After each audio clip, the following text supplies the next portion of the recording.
This is the original esport racing game. This is iRacing.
Thrustmaster Championship Night for the 2019 RaceSpot TV Chili Bowl. Good evening, ladies and gentlemen, and welcome to the virtual Tulsa Expo Center here as we get set for Championship Thrustmaster Saturday night, I should say. Brett Wheeler alongside Nolan Rample with Hugo Louis upstairs, turning the dials and making everything look pretty. Nolan, tonight it's basically what we've been waiting for. The two prelim nights so far have locked 12 drivers in from the prelim A mains, and then we are going to lock another 12 drivers in from our B mains. But before we get into our B mains, we've still got our C mains. How are you feeling tonight and getting ready for the virtual Chili Bowl? Well, after watching the qualifying night races one more time this morning, let me tell you, I am really excited for what these guys have to offer. We saw a lot of good racing on Wednesday night, and I can no doubt that it's only going to be hyped up even more with the main event coming later tonight. And of course, last night, the Down Under Graphics qualifying night as well, saw an unbelievable finish where we've seen Alex Bergeron pick up the victory by a mere 1/100%, 0.010. It's certainly one of the closest finishes I've seen on dirt in a long time. But man, I tell you what, if you're stuck in the C main tonight, it's probably not ideal on where you want to be, because you still got a lot of racing to do before you even get a chance to make it into that championship 55 lap main event later on tonight. It all starts here. I believe we're going to have 18 laps for our C mains, where we take the top four from. Now we're going to have two C mains, okay? So we'll take the top four from each C main. C main 1, the top four will go into the back of a B main 1, and C main 2 will also go into the back of a C main 2 as well. So it kind of keeps them into their respective groups as well. So look, still a lot of laps to be turned here. Have you got any predictions? Have you had a look at the 12 drivers that we've locked in? Do you think one of those 12 drivers, or do you think we're going to see an outsider that's come from the B main to maybe pick this one up? Well, I'm not sure. Events like this can be extremely unpredictable, and we saw in a couple of the qualifying nights, of course, drivers like Alex A. Bergeron were, of course, they were really dominant out there, as we've seen in our qualifying races, but there are a couple drivers in these C mains, Dim Cross Jr. among them, who I think we might even see some underdogs coming up from the bottom of the field today. So it's one of those unpredictable type of events, and that's what makes an event like this so exciting. Yeah, it certainly is going to be an exciting night here on Thrustmaster Championship Night for the first annual 2019 RaceSpot TV Chili Bowl. It's been an unbelievable 2 days so far, 2 nights of racing, and of course, no doubt, we're going to crown.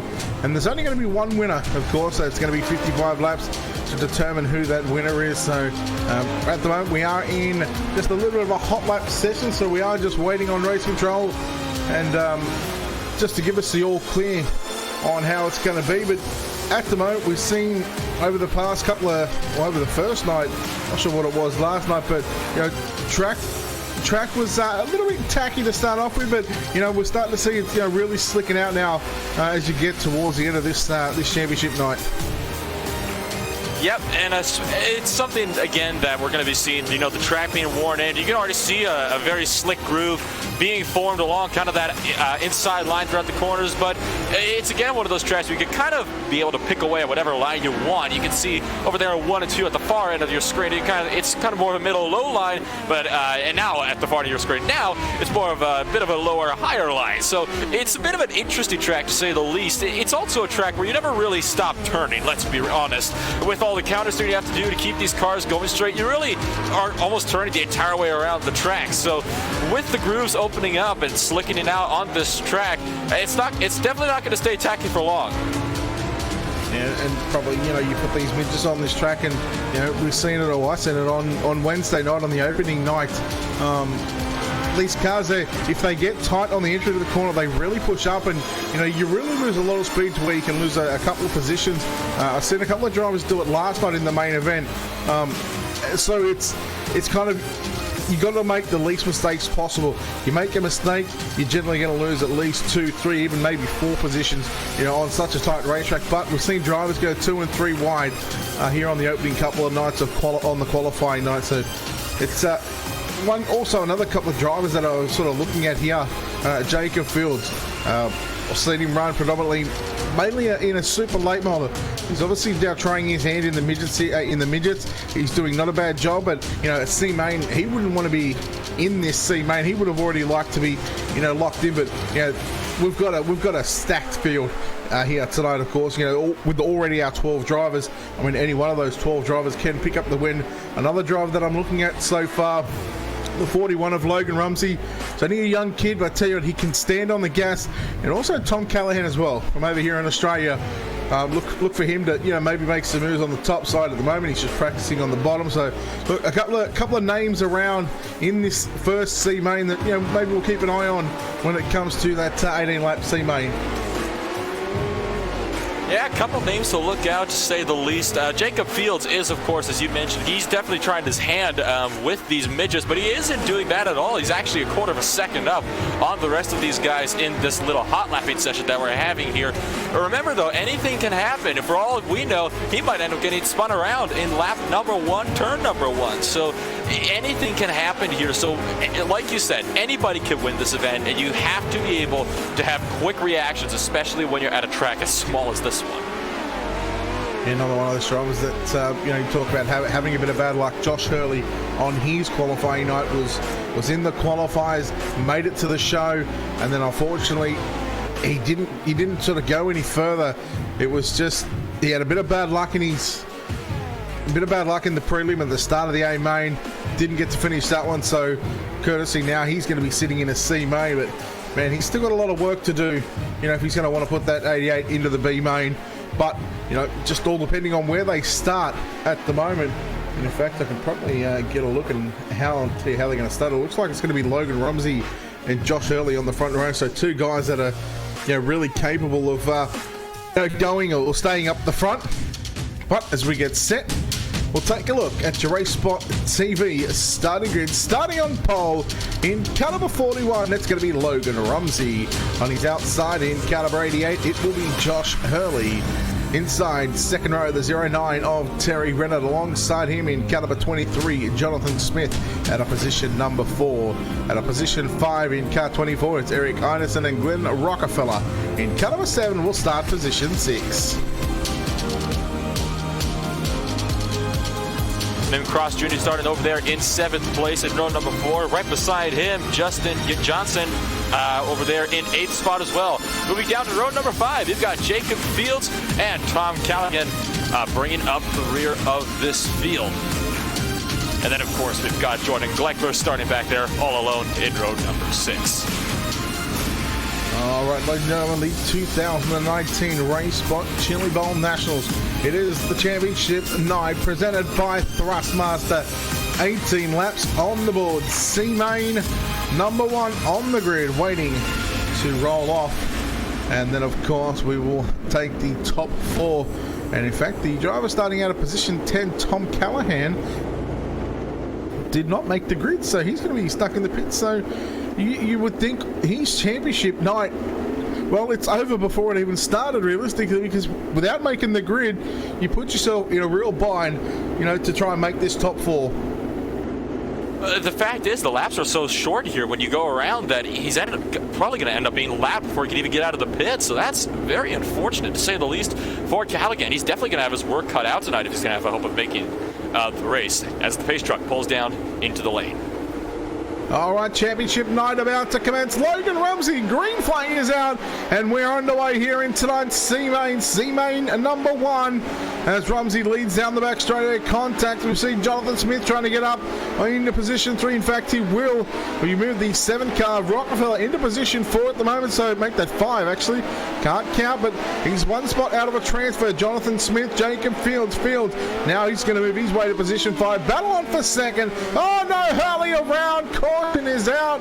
Josh Hurley in the 88, not an ideal start again. And it looked like it was just wheel-to-wheel contact going into the corner. A couple drivers just misjudging it. Good job on Hurley for keeping it out of the way of the rest of these guys. They come down under caution for the first time tonight. Very unfortunate start to Josh Hurley's night. Yeah, it's kind of similar what happened on his prelim night as well. He had a good start, you know, with his heat and qualify, but unfortunately his main event just didn't go so well. So anyhow, caution flag out for the first time here in Championship Saturday, presented by Thrustmaster, C-Main number 1, and we'll go through the order so far. Logan Rumsey is your leader. We go back to Terry Rennett in 2nd in the 09 car. Jacob Fields in 3rd, and Glenn Rockefeller Jr., I should say, sitting in that 4th and final transfer spot. Of course, that is going to be the most important spot of this field here tonight, because, well, if you're not inside of that top 4, you're going home. Yeah, the top 4 is extremely important to make it into the next portion of the event. At this point, I don't think we can expect to see a whole lot of extra aggressive racing right now, because you only really need to be in 4th place. So Jacob Fields is actually, looks like he was, I don't know what he's doing. He's off at the bottom of the track, almost going to the apron. I don't know what that's all about. Looks like he might be getting an EOL by the time he's letting all these cars pass, so maybe Fields being punished for something. Of course, we'll try and keep an eye on what race control is doing in regards to this. And, well, Tom Callaghan, I guess you could almost count his lucky stars.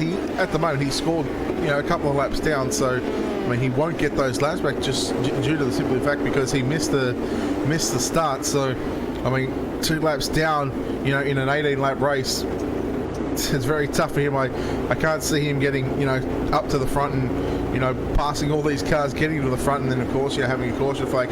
It's possible, no doubt about it, but I just can't see it happening. Pace truck is in C-Main number 1, about to resume here as Rennett and Rumsey. In fact, no go. So we're going to keep the pace truck on the circuit at the moment. Of course, race control, just making sure everything and all the lineup is correct first before we go.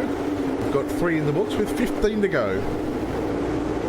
As you were saying about Tom Callaghan having his work cut out, it's definitely possible for him to make his way up there, but I feel like the only way for him, and he's probably going to be hoping for this for the rest of the event, is just for a bunch of cautions to come his way, and hopefully some drivers to get correct enough that he'll be able to make his way up into 4th place, because I am sorry to Callaghan, but that's the only way I can see him making the top 4 at this point in the race.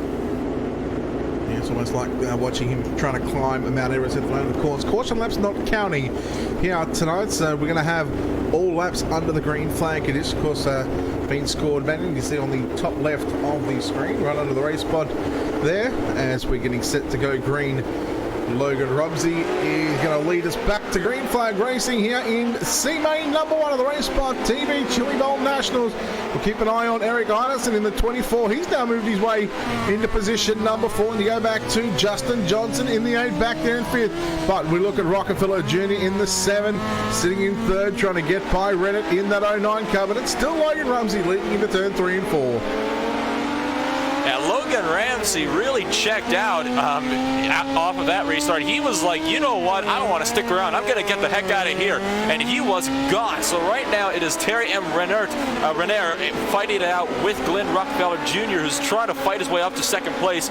Again, I don't think we've seen a lot of aggressive racing between these top four, as we have another caution somewhere on the track. Yeah, it looks like Jonathan Smith in caliber 23. One of these cars that was at the back of the field. Of course, we'll take a look at your RaceSpot TV as well. Josh Hurley going for a bit of a wild ride on the entry into turn number 3. Contact with, I believe it was Jonathan Smith. So, no, in fact, it was just the wall.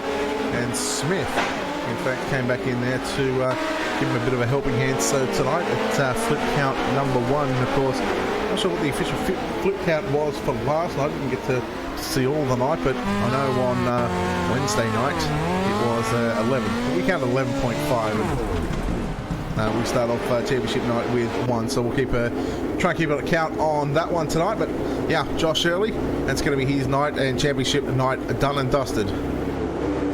Well, our night's definitely kicking off a lot faster than we thought it would as the pace truck pulls back it down onto pit road. Logan Rumsey looking for the green flag and is going to take it, and they are off and away once more. Logan Rumsey just checking out as Glenn Rockefeller tries to throw himself in under there. We have a fight for 4th place, though. Jacob Fields fighting against Eric Narson. I think he just made a pass for 4th place up into that final transfer spot. Yeah, not done with just yet. Fields in the 007 looking to get by Rockefeller Jr. in that 7 machine, looking for 3rd right now. Halfway home right now. 9 down, 9 to go. Fields now going to move and, well, get some endurance on that one. Moves into position 3, but look at Rockefeller on the outside. Catches the wall. Upside down. Yellow. Glenn Rockefeller Jr. He was in a transfer spot and unfortunately contact. We take a look at the RaceSpot TV replay. Just got in a little too hot and heavy going into turns 3 and 4, and he goes upside down, making flip count number 2. Oh, that was the one thing I was hoping wouldn't happen is, yeah, just threw it in there way too hard, went in there with way too much speed, just brushed the wall, and that's all it takes to send your car upside down, and that is exactly what happened to Glenn Rockefeller Jr. Very, very unfortunate end to his night again, especially, he's probably going to be kicking himself right now. I know I'd be kicking myself if I had just had that happen to me. It's another case of racing too hard for a transfer spot that you don't really need, because you are already good to go. You just need to stay in 4th or above. You don't really need to be racing for 3rd, 2nd, or even 1st at the time. Though I do believe if you get 1st place in one of these C-mains, you are guaranteed a spot on the grid in that main event. All right, pace truck is in. Logan Rumsey will lead us back to the green flag this time by with Rennet all over the back of him. So going to 1 and 2. Rumsey right through the middle. Rennet down low. You go back to Fields in 3rd, and Einerson sitting in that 4th and final transfer spot. Contact between Rennet and Rumsey. Rennet going to lose 1, 2, nearly 3 spots. Oh no, Justin Johnson gets into the back of him, and Nimcross Jr. in the 107 upside down. For the moment, we stay green. No, there is the yellow flag. Nimcross, he is done. We'll take a look at your RaceSpot TV instant replay, and it was Nimcross, the right rear, just caught the front end of, just trying to think who that was who spun out. It might have been Rennet there. That's in the 09 car. And Nimcross goes for a bit of a wild ride in turn number 3. So C-main number 1 producing 3 on the total flip count for tonight. He tried to avoid it, and then there just really wasn't anything Cross could do in that type of scenario. You know, he was already kind of committed to his line. The only thing he could do is really let off the gas and hope for the best. Unfortunately, things just not going his way for Nimcross Jr. tonight. Jonathan Smith actually managed to pull away from that incident more or less unscathed with a little bit of contact with Nimcross Jr. He is actually up into 4th place right now, so if anything, that accident probably helped Jonathan Smith because he's holding our final transfer spot right now.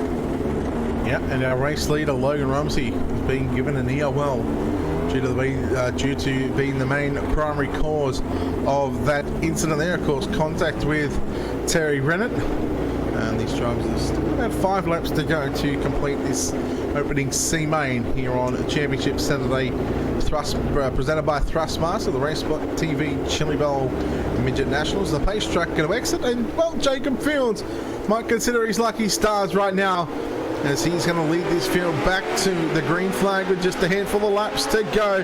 Heinesen got tight, Reddit got into the back, and they go into 1 and 2.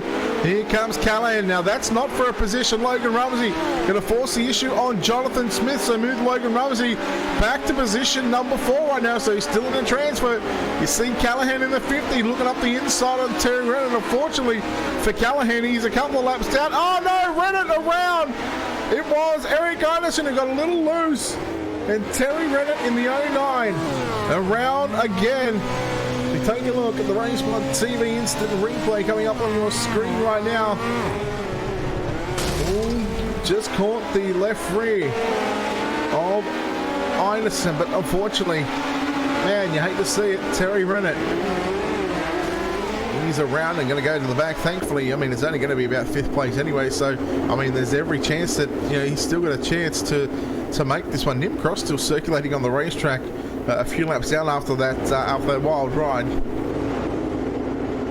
Yeah, I think what happened there was Eric you could definitely tell he got like much more sideways than he wanted to going into 1 and 2, and he tried to correct it. He actually did manage to get it corrected, but just very unfortunately for him, Terry he tried to go around the outside of him and just barely clipped the back end. But that's all you need to send yourself around, especially in these really, really light cars, because these cars are already somewhat light as they are. So if they get beaten around like that, it's only a disaster waiting to happen, as Terry has just been given an EOL penalty. All right, 3 to go right now. Jacob Fields once again going to lead us back to green flag here in C main number 1. Here comes Logan Rumsey back into 2nd spot. Shuffle Ineson in the 24, back to position 3. You got Jonathan Smith in the 23, sitting in that 4th and final transfer spot. 2 laps to go. 2 laps to go. Jonathan Smith still holding that final transfer spot. Jacob Fields taking the white flag, and I do believe that Jacob Fields will have this heat done and dusted. Yeah, through the final time, through turn number 3 and 4, Jacob Fields, C-Main number 1, goes to the 007. 2nd is going to go to Logan Rumsey. Eric Arneson home in 3rd. And that 4th and final transfer spot going to go to car number 23 of Jonathan Smith. Those 4 drivers will advance to the inside of B-Main. In fact, the inside and outside of B-Main number 1 at the back. They'll make up the 4 final positions in that one. So they've still got a chance to continue on their alphabet soup. Unfortunately for these drivers that we're going to call out, their night is done. Terry Reddit home in 5th. Tom Callahan, after missing the start and a big mistake in missing that start, because there's every chance that, you know, he would have been locking himself into, you know, tonight's A main, or B main I should say. He's going to come home with a 6th place finish. Nimcross Jr., Justin Johnson, Glenn Rockefeller Jr., Josh Hurley and Jordan Breckler. But that concludes C main number 1. And Nolan, what did you make of that one? Well, that was definitely much more eventful than I thought it was going to be, to say the least there, Brett. It was we definitely had a lot of different incidents, and you said you counted about 11.5 flips from last night's event. Well, we already had, I think, what was it, 3 in just this 1 main event. So we're going to have quite a bit more action to come, I feel, and it's only going to pick up and get even more spicy as the night goes on. All right, let us know your flip count and what you think this flip count will be. We're just going to get into C main number 2 here in just a moment. Of course, once again, another top 4 that will lock themselves into B main number 2. So there's still 3 more races before we get into tonight's 55-lap main event, where we will crown for the first time the first annual winner of the RaceSpot TV Chili Bowl Midget Nationals. Of course, tonight, Championship Saturday night, presented by Thrustmaster. The winner going to earn themselves $1,500 in cash and prizes. An unbelievable amount when you think about it, when this is close to the Chili Bowl as you're going to get for some of these drivers. It's definitely going to be a very huge event, as you said. Like, what was it, $550 into the back pocket of whoever's going to win this event. So it's definitely an incentive to do well here, and it's going to be, it's definitely going to kick things up as we go along. Yeah, I believe it's $800 worth of products with Thrustmaster, and it's $700 cash to the winner. It is going to be C-Main number 2 here in just a moment. Of course, once again, we're going to see about another 11 or 12 drivers in this one. Of course, with the same for what we just seen in C-Main number 1, we will take, we'll have 18 laps where we take the top 4. And right now, for 4 of these drivers, they will advance into the B. But once again, we're going to send about another 8 or 9 home. And right now, just looking at some of the drivers in this one: Zach Novak, Josh Fox, JD Laird, Brad Dyer, Tyson Landis, Justin Bolton, Adam Elby in this one. He's a big name that you normally wouldn't expect to see in a C-Main. Of course, Elby had a horrible run on Wednesday night in that qualifying night. So, I mean, he's got his work cut out for him. So expect the 74 of Adam Elby, to really get up on the wheel and really make some moves in this C-Main. One name I'm going to be keeping an eye on is actually Josh Fox, because he has made a name for himself in the iRacing World Rallycross Championship Series. So he was one of the drivers that I thought had always had like a special little shine about him in that Rallycross series. And now we're over here. We're in the midgets at a track that's, like quarter of a mile long or so. I'm interested to see what Josh Fox can put together for us today. I believe Justin Bolton is making a name for himself on the oval side as well. So, I mean, you're really starting. You're really starting to, get the best of the best. When it comes to, putting the best drivers on this track. It's just 18 laps. So this is a totally different track, or totally different surface from what some of these drivers are used to being on. But no doubt that they've had some time to practice on it and stuff like that. So, they'll go out there and they'll do their best, and they're going to attempt to put it into the show. Now, the show is, of course, what everything matters about here, and it's the racing that there's just something about this track, the Chili Bowl. It's just enticing to see these little cars flying around this little track like this. It really gives you an idea of how fast these cars can actually go, because in comparison to cars like, I guess, the 410 Sprints or the super late models, they're definitely slow by comparison. But when you actually think about how fast they really are, tracks like the Chili Bowl really do put that into effect, how quick these little machines can be. Yeah, well, I believe you can get about 25 laps in here in under 5 minutes. So, I mean, it just goes to show you, this race could be done within about 10 minutes or so. If that 55 lap, the championship race, 55 laps, if that goes green to checker, it can be done. It's very possible on a tight track. I think everybody is going to be very aggressive at the start. They're going to want to get to the front to where it's going to put themselves in good shape for the latter part of those last 5 to 10, maybe even 15 laps, to where they're really going to make their move. It's, again, one of those places where you don't want to be aggressive early on, because you don't want to throw away your night early on as well. So like you said, we're going to be seeing the moves being made in probably the last 10 to 15 laps of the race. Going back to your point about how it is definitely possible to go to start to finish without having a yellow at all. Let's be real. Do we actually think that's going to happen? Because I don't think we're going to be seeing a completely caution-free race. 55 laps, if I'm being honest, no. But like I said, I mean, anything is possible. Tight racetrack and stuff like that. It can be done. We're certainly going to have the right drivers for it. And, we're going to have 24 of the best right now. When it comes to that A main. But before we even think about getting into those final 12 positions of the B main, or the back half of the grid, I should say, we're still going to run a C main and of course our 2 B mains as well. Speaking of our C main number 2, let's go and take a look at your RaceSpot TV starting grid for C main number 2, starting on pole in car number 47 and Gabriel Wood, and on his outside in the team setting wicket cushion, car number 31, it is Tyson Landis. Frank Ferry Jr. in car number 97 will line up inside row number 2, and on his outside, car number 4, Tim Weinreich will start position 4. The third row on the inside in car number 8, starting position 5 at Dan Guerin. He will line up alongside car number 23 of JD Laird out of position number 6. Down in row number 4, we've got Jeremy Cross, and right beside him, Zach Novak, who's looking eager to get things going here.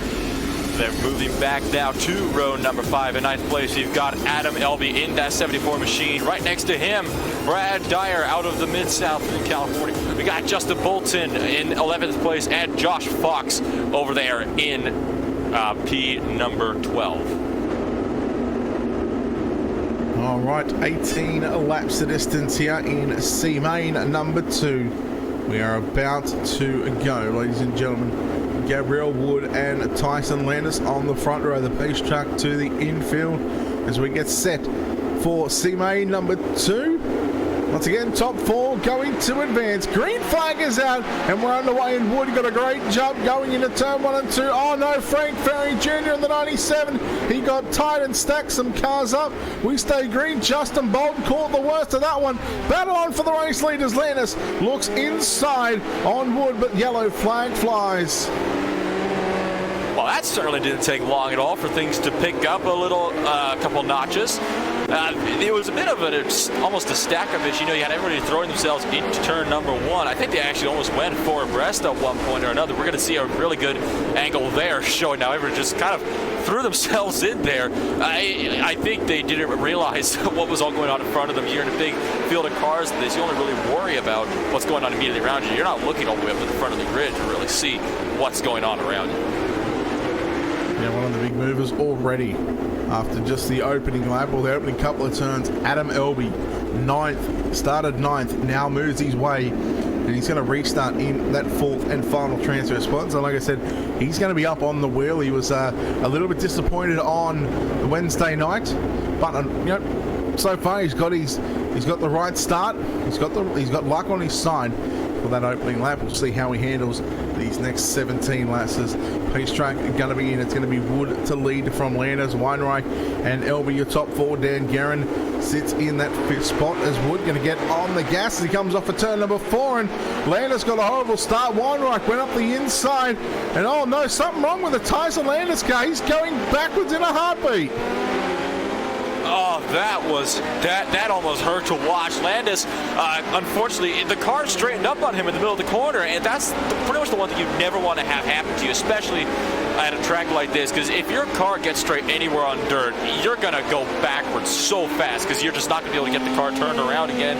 Tyson Landis, he is fighting his way back, though. He's already made his way up to 5th place, so he's challenging Dan Guerin over there in that car number 8 for that final transfer spot. In P number 4, we actually have another issue. Tim Weinreich pulling on the outside of the corner, and the caution has just come out. I'm not sure what that was all about.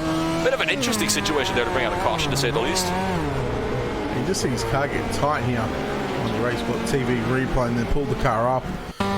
It's look, I think there was an issue where he passed on the inside on Tyson Landis on that last restart across here.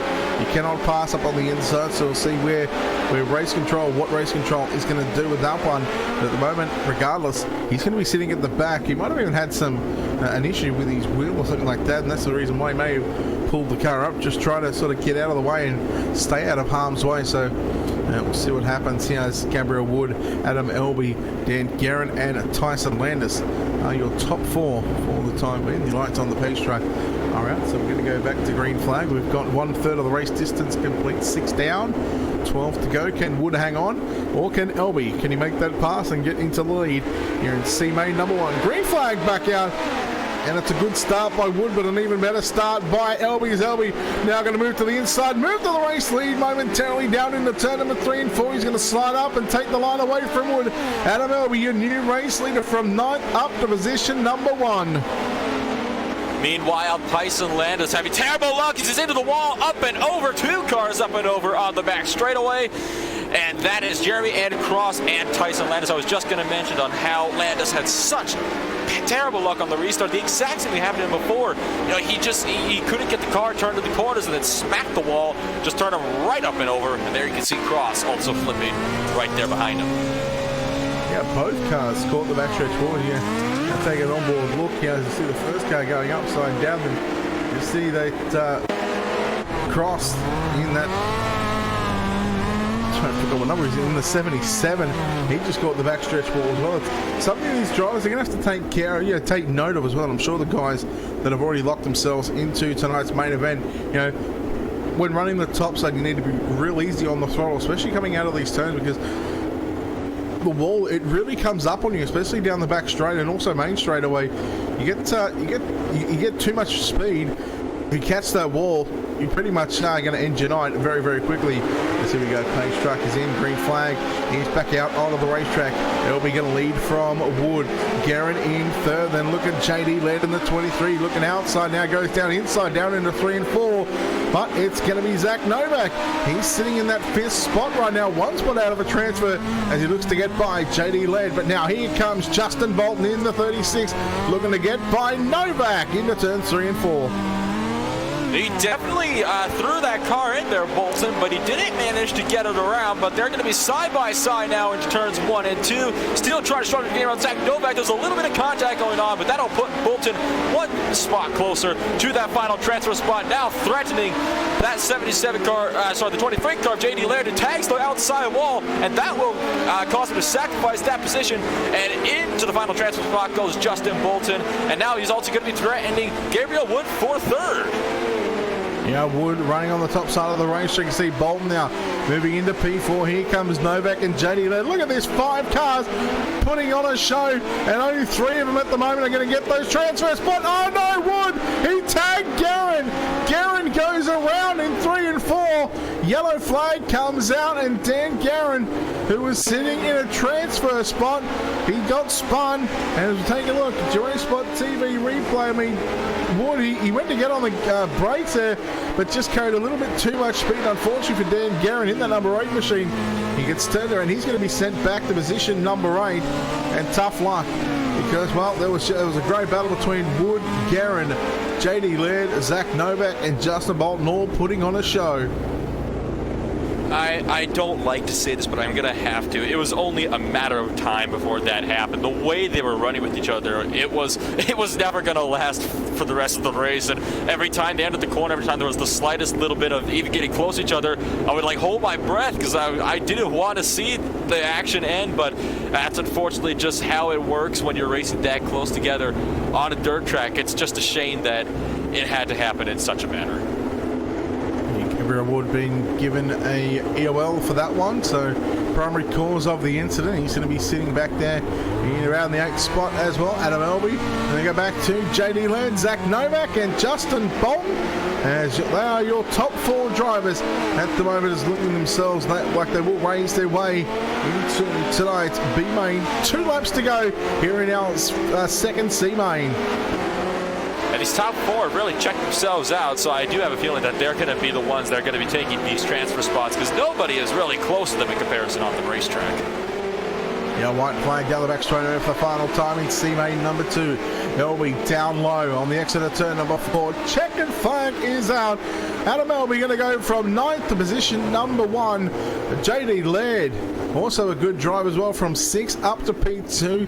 Zach Novak 8th to 3rd, and Justin Bolton in that 4th and final transfer spot after starting position number 11 comes home in 4th. And look at those moves from our top 4, Nolan. It was just, you look at 7 spots for Bolton, 5 spots for Novak, 4 for Laird, and 8 for our race winner Adam Elby.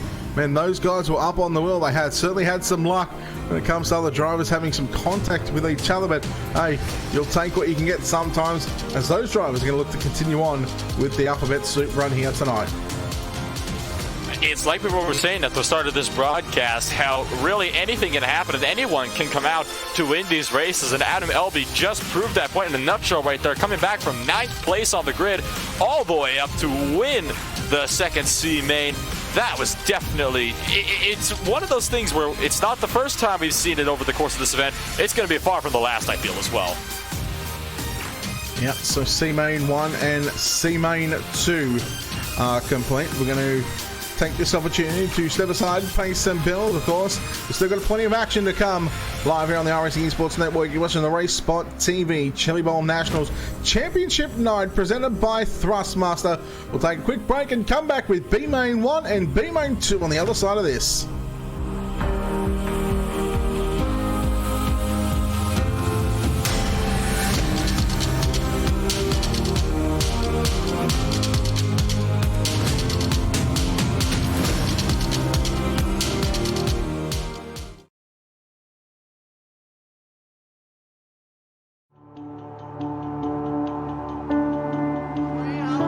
$10,500 richer.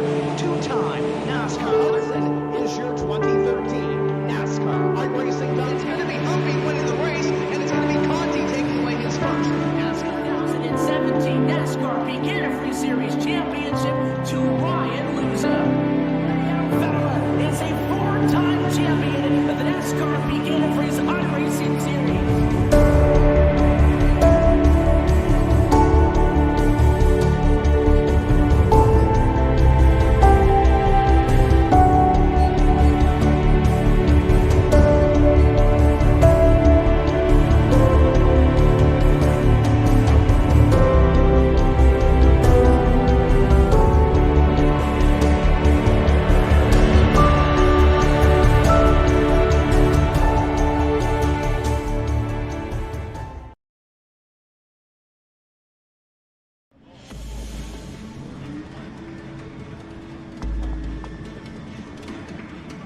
We're back here at Autosports International 2017.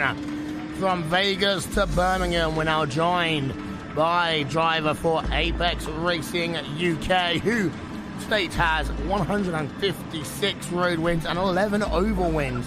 Graham Carroll, good afternoon. Yeah, hi Will, thanks for having me on. So I heard first of all you're a little bit poorly. Out in Vegas, the second day I was there, I sort of came down with a sort of cough, sort of flu sort of thing, but we'll get over it, Talk about Vegas itself. I mean, for me, the one thing that stood out is how you as sim racers were really kind of treated like racers and given that kind of celebrity status quite a bit. I think the suits we got given and everything, you know, it was just absolutely amazing. Then to get a teammate like Jose Maria and Sam Bird, and obviously everyone got their teammates as well. And like you say, we were treated really, really well, and it's not like we sort of turned up as gamers. All the pro guys really sort of looked at us as competition and not just sort of gamers. So it was good in that perspective, and how they sort of organised the event and with the sort of visa and how Formula E sort of worked it out. It was really good, and it was for the minute sort of me and Alex arrived on the Wednesday. I don't think we had sort of 10-15 minutes to sit down. You know, the schedule was absolutely flat out, but loved every minute of it, apart from the race, obviously. But it was awesome, and hopefully it can sort of make sort of other competitions come out of it. You know, that's the big thing. Yeah, and I think one of the interesting things is going to be future of sim racing. That was really the first time that we saw I'm going to call it the LAN way of doing it, compared to what traditionally we have in iRacing with the everyone racing online. Do you think it's different?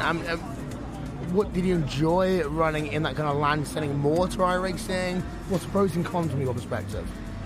Look, I've always said that iRacing is the best of the best. The only thing that drew me towards it was the money, you know, that's the only thing. But there was, like, I was speaking to Gregor when we were out there as well, and he was one of the people that really hated like the input lag. It was one of the big things for everyone, and he really struggled with that. But it was good again to see all these really, really quick guys be on exactly the same machinery as everyone else and see who's who and who can adapt to it the quickest.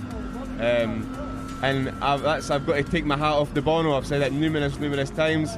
He drove absolutely outstanding, you know. There was some really, really good points, but there were some not so great points as well. But for sim racing as a whole, I think we need to stop talking about the bad points about it and just talk about the positives, because we're all trying to make this sim grow, make sort of sim racing grow, and that's what we're all trying to do together, you know. So that's the big picture here. Well, let's move on and talk a little bit about your iRacing career. And of course, the key thing that we're going to start talking about is you participating again in the 2017 iRacing World Championship Grand Prix Series. So, for yourself, I mean, talking to Alex Simpson earlier on, and you are going to probably have the biggest team on the grid in 2017. We've definitely got a few quick guys coming up through the Pro Series. They're doing really, really well. We've definitely got a strong team behind us. Again, myself, Alex, and Anton and Pete, and so many to name, to be fair. But it's going to be a good year, and I'm looking forward to getting stuck back in about it. And I think now that we've sort of met all these guys in Vegas and seen what they're all about, you know, it's time that Apex won a race and got a pole and all this kind of stuff. And I know I said it going into last year's one. I knew it was my first WCS, but we're not here to finish second, you know. We're here to win them. We want to be finishing right at the top this series, and I'll do the first few rounds, and if it's the Gregor and Martin show again, I think I'll be packing it in quickly. Well, we're down to 12 rounds this season, so compared to the 16 that we usually use in the iRacing World Championship Grand Prix Series, and I've just been given a promo by Motorsport Auction.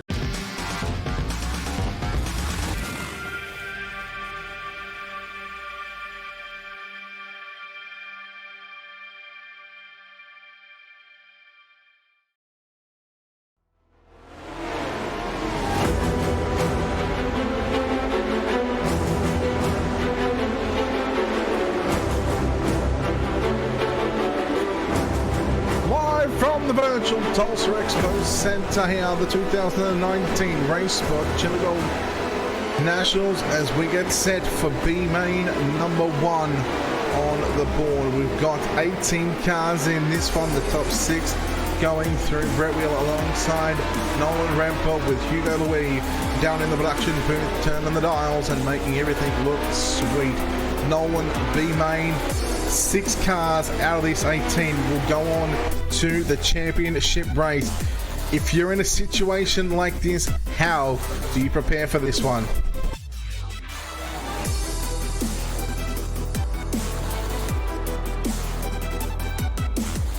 As looks like Nolan's having some technical issues here, but we'll go through and get ready and take a look at our RaceSpot TV starting grid. Vinny Sansone in caliber 80 will start on pole. Alongside him in caliber 18, Austin Simmelman. Starting position 3 in the 333, it's going to be Josh Ludwig, and out of position 4, the 413 of Chris Martin.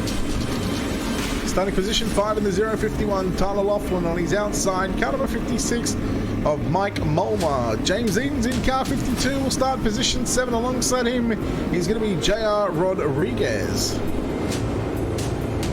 And then starting back in row number 5, you've got Connor Paris and, of course, Tyler Ducarmi right back there in 10th place. Down in the 11th, we've got Tibu Toika and Nate Moore. And then behind them, we will have Chris Willard and Cody Gray. Bringing it up in row number 5, Jacob Fields and Logan Rumsey.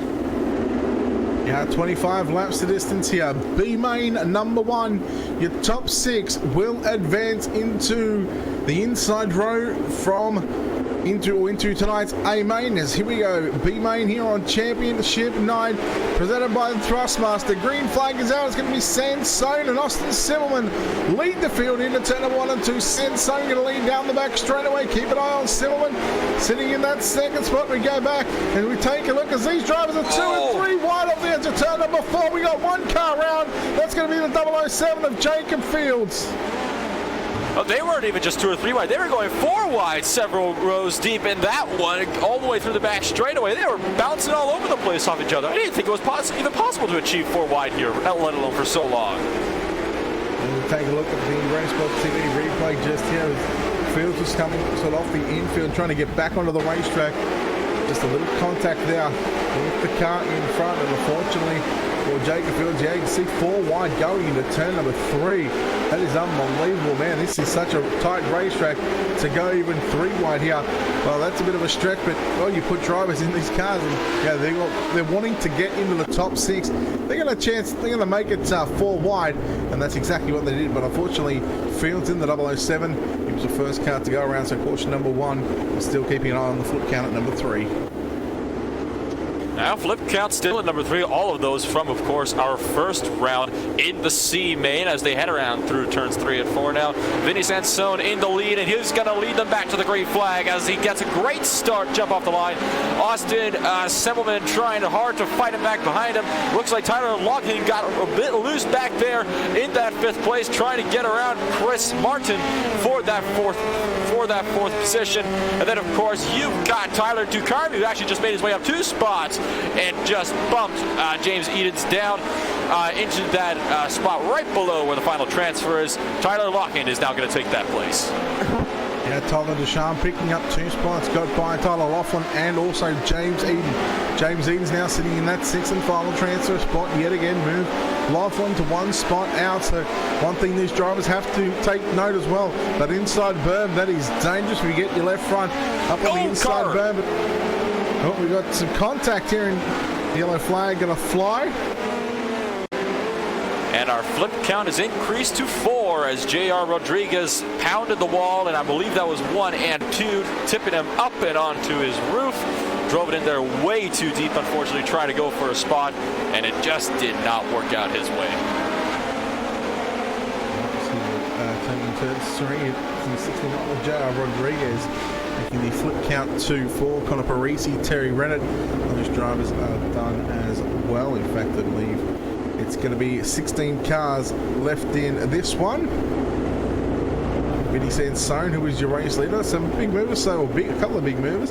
Tyler Deschamps sitting back there in 5th. He started position 10, so he's picked up 5 positions here in these opening 7 laps, and no doubt he's going to be wanting more because each car you pass, well, no one. It's one road that you advance. Each car you pass is a road that you advance, which is of course going to be really, really crucial for these guys when they comes around to the main event. Right now they're going to focus on those top 6 spots though, as it's a bad start from Austin Semmelman coming to the green flag. Josh Ludwig looked to make a pass coming to the start finish line, but of course orders from race control before the race told them not to do so because any penalties would not be waived. So Ludwig has to fall back in line, and now he's going to have a little bit of work to do if he's going to catch up there to Austin Semmelman. Yeah, Deschamps looking on the inside on Chris Martin in turns 3 and 4. He makes the pass. Martin going to try and come back at him on the outside.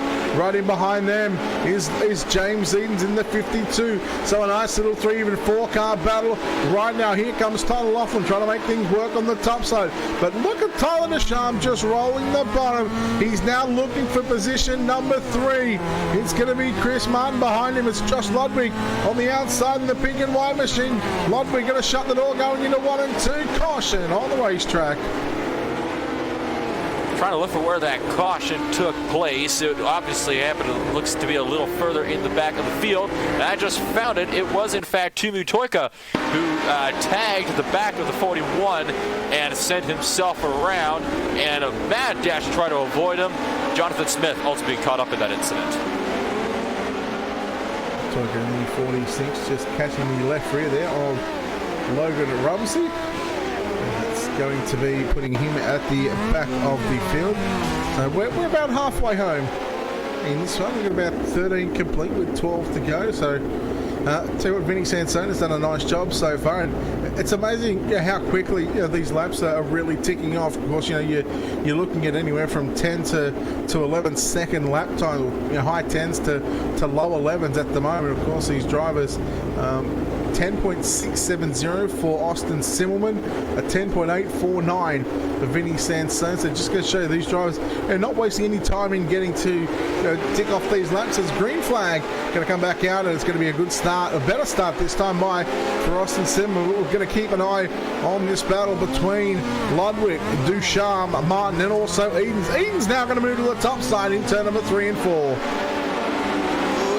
Taking a look at it. I don't know if he'll be able to do that I say that. He makes me eat my words. As you have another car going around right behind them, and that is Chris S. Martin. We got ourselves a little mini pile up over there, and our flip count is also just increased to 5. Take a look here at RaceSpot TV replay. And we watch the drivers down the back straight away. There goes Martin. Rumsey going to go upside down as well. So there's one car. I believe we may have had a second car going upside down as well, but unfortunately Logan Rumsey, his night is done. Chris Martin coming back to the pit, so that's going to be end of his night as well, unfortunately. But we've lost 1/3 of the field, so half this field will go through at the moment. We've still got 12 cars sitting here on the lead lap as we get set to go green flag racing, this time by out of turn number 4. It is Vinny Sansone out in front from Austin Simmelman, Josh Ludwig in third, Tyler Deschamps fourth. Move James Edens to position 5 with a pass on the outside, and Tyler Laughlin sitting in that 6th and final transfer spot. Mike Molnar, Cody Gray, Jonathan Smith, Nate Moore, Eric Anderson, and Timu Toika. Those drivers are sitting on the outside and looking in. Cody Gray scrambling onto the back of the line to join the party.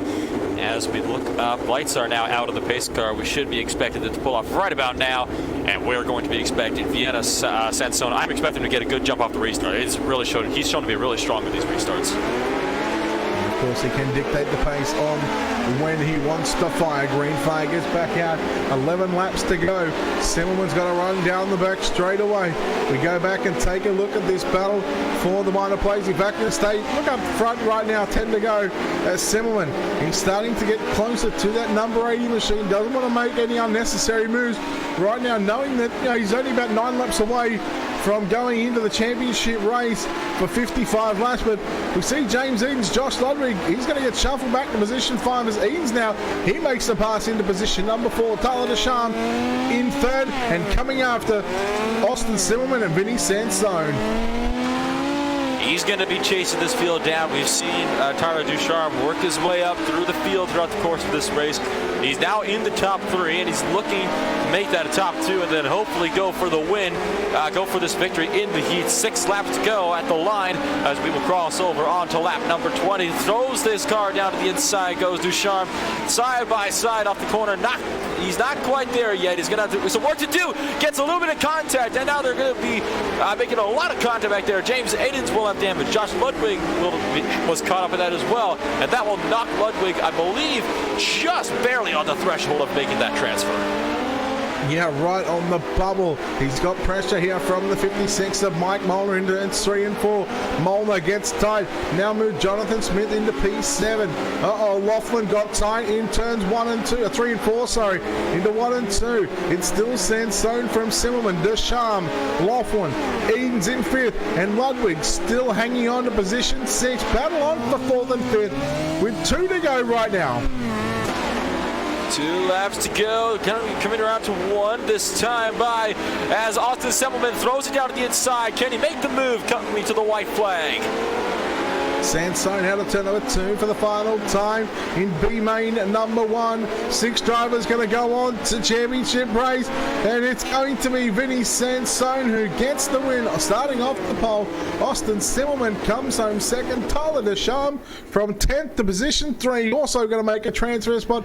Tyler Laughlin, he's going to grab 4th. 5th is going to go to James Eden, and our 6th and final car from B main number 1 that will make tonight's main event in car number 333. It's going to be Josh Ludwig. The rest of the drivers going to go home. Jonathan Smith, Mike Molnar, Nate Moore, Cody Gray rounds out your top 10. Timu Toika, Eric Anderson, Chris Martin, Logan Rumsey, Chris Willard, Jacob Fields, JR Rodriguez, and Connor Parisi, who had some issues from the start of that race. Unfortunately, those drivers are going home, and they will not make the main event here tonight. But well done to Vinny Sansone, leading all 25 laps.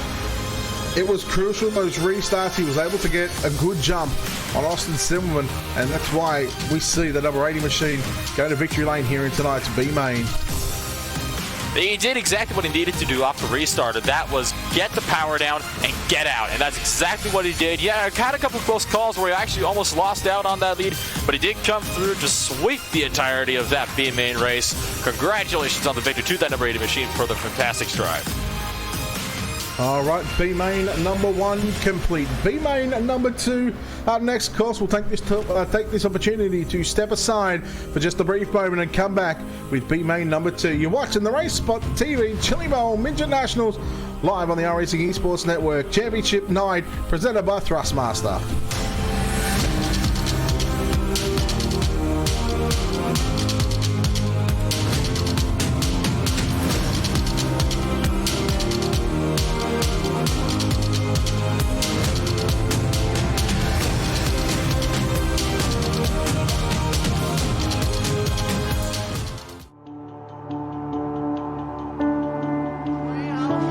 $10,500 richer. Two-time NASCAR Hartman is your 2013 NASCAR iRacing. It's going to be Humpy winning the race, and it's going to be Conti taking away his first. NASCAR 2017 NASCAR Beginner Free Series Championship to Ryan Luza. Fowler is a four-time champion of the NASCAR Beginner Free iRacing Series.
back, ladies and gentlemen, to the virtual Tulsa Expo Center for the 2019 RaceSpot TV Chili Bowl Nationals Championship Night, presented by Thrustmaster.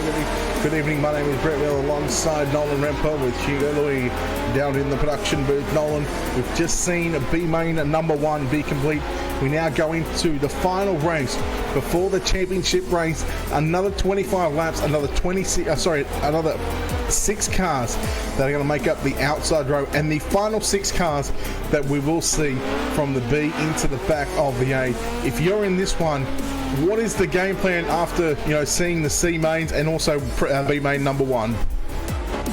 I'd say just prepare for turn 1. If anything, the B main taught us it's that you really need to know where you are in turn 1, so you don't have another pileup like we had in that first B main race. Because that race was definitely an interesting one to see, especially early on and even in the later stages. So just really know where your car is all I can say for the earlier laps and on the restarts whenever you're really fighting for position. Well, we talk about a stacked A main. The 18 drivers so far, any one of those drivers can win it. Now a stacked B main number 2. We talk to the likes of Adam Elby, Brendan Cretan, Dylan Hauser, David Hartman, Rusty Kruger, Trevor Fitz, Colton Davis, Austin O'Neill, Justin Thomas, Justin Bolton, Zach Novak. All those drivers are in this one, plus a few other drivers as well. Another 18 cars. It's just going to be absolutely brutal, to find out who our final 6 drivers will be. And with that, we'll now go down trackside to take a look at your RaceSpot TV starting grid. Starting on pole in car number 49, it's going to be David Harleman. Alongside him in car number 10, Dale Glessner. Inside second row, car number 5 of Rusty Krug. On his outside, the 75 of John Lopresto. Starting position 5 in car number 17, Ryan Thimatoriga. Colton Davis in the 27 will start position 6. Starting position 7 in car number 28, it'll be Trevor Fitz. On his outside in the 01 car, it's going to be Joe Littoriello. And starting position number 9 in car number 6, it's going to be Brandon Cretan. Starting down there, right beside him in that 10th spot is Bobby Rafferty. And then moving back to row number 6, we've got Dylan Hauser over there in that number 2 machine. And right beside him, Justin Thomas. Then, of course, we got Brian Freak in that 67 machine. And then, of course, we're going to have Adam Elby in 15th and J.D. Laird in 16th, with Zach Novak in 17th and Justin Bolton bringing up the rear in 18th place. All right, 25 laps on the board. One more time for B main number 2. Top 6 going to make it through. Green flag is out, and we are starting to see drivers inside, outside, through the middle. 3 wide in the back of the pack right now, but got some contact. Kruger, he keeps it going. He was up on 2 wheels. Some carnage. Oh no, Trevor Fitz in the 28 upside down, but back on all 4s. And there he goes, back on his side, the 28 of Trevor Fitz. Around, upside down, and back into the pits as we go and take a look at your replay here. You see on board with J.D. Laird, he got into the wall, had contact with another car. He kept the game, but also Trevor Fitz as well ended up upside down. So Fitz and also I believe Rusty Kruger? No, it's J.D. Laird who's also in the pits as well, I believe. Just tagged that inside wall going to turn number 1, and they actually got helped over by the number 9 car. So that was a very clumsy start, to say the least. There was a lot of contact going on just about everywhere down the grid. I'm pretty sure everybody had some kind of contact somewhere in the grid in that first green flag lap. Hopefully things will begin to settle down as the rhythm goes on, but as we've seen, that first lap is usually a messy one. Yeah, so these drivers, just jostling for positions, trying to get track position, trying to make some early moves, but these drivers, they've got 25 laps, but with 10.5 to 11-second lap times, like I said, this can be done, inside of 5 minutes completed if it went green to checker. So, realistically, it's not a lot of time to get it done, especially if you're coming from the back. Rusty Kruger is back in. He's back in the pit, so his night is done. JD Laird, who's been scored a lap down at the moment, back there in 16th spot. So that's pretty much going to all but end his night unless he has some kind of miraculous luck. David Hartman had a good start. Look at some of the movers right now. Adam Elby, 15th to position 7. And that's only after 2 laps, so it just goes to show you he was a man on a mission in the C main. Now he's a man on a mission in the B main. If he can get into the top 6, it's looking more and more evident that he can. If he can get into that, A main, it's very going to be interesting to see how far he can move forward in that championship race. He's going to have to work himself up into that 6th place first. Adam Elby, of course, one of the drivers we're going to be watching throughout the course of this event as the lights are back out again onto that pace truck. As Elby's still back there in 7th place. I wonder if he'll be able to work his way up there. We saw him starting very far up the grid at the start of this heat, and then of course he showed a lot. He was really good in our D mains as well. So I hope he can make his way up to the main event, because I'd really like to see what he can put what kind of a show he can put for us when we get up to that main event. All right, so looking like the lights are out on the iRacing.com official pace truck. As we see JD Laird just getting a bit of a wave around there, and light's going to come back on, so they're going to wait one more time. So of course, caution laps not counting in any races here tonight, of course, and in fact it's been the case all week. So race control have done a phenomenal job, of course, in making sure that we have the most amount of green flag laps. Of course, with all the incidences that we've seen and the flip counts and stuff like that, very little time to go back, have a look at the replay, make a call and stuff like that. So well done to all the race control. As green flag is back out, 23 to go. It's going to be David Hartman leading the field. Colton Davis in the 27 now. He's running the middle of the racetrack, around the top in turns 1 and 2.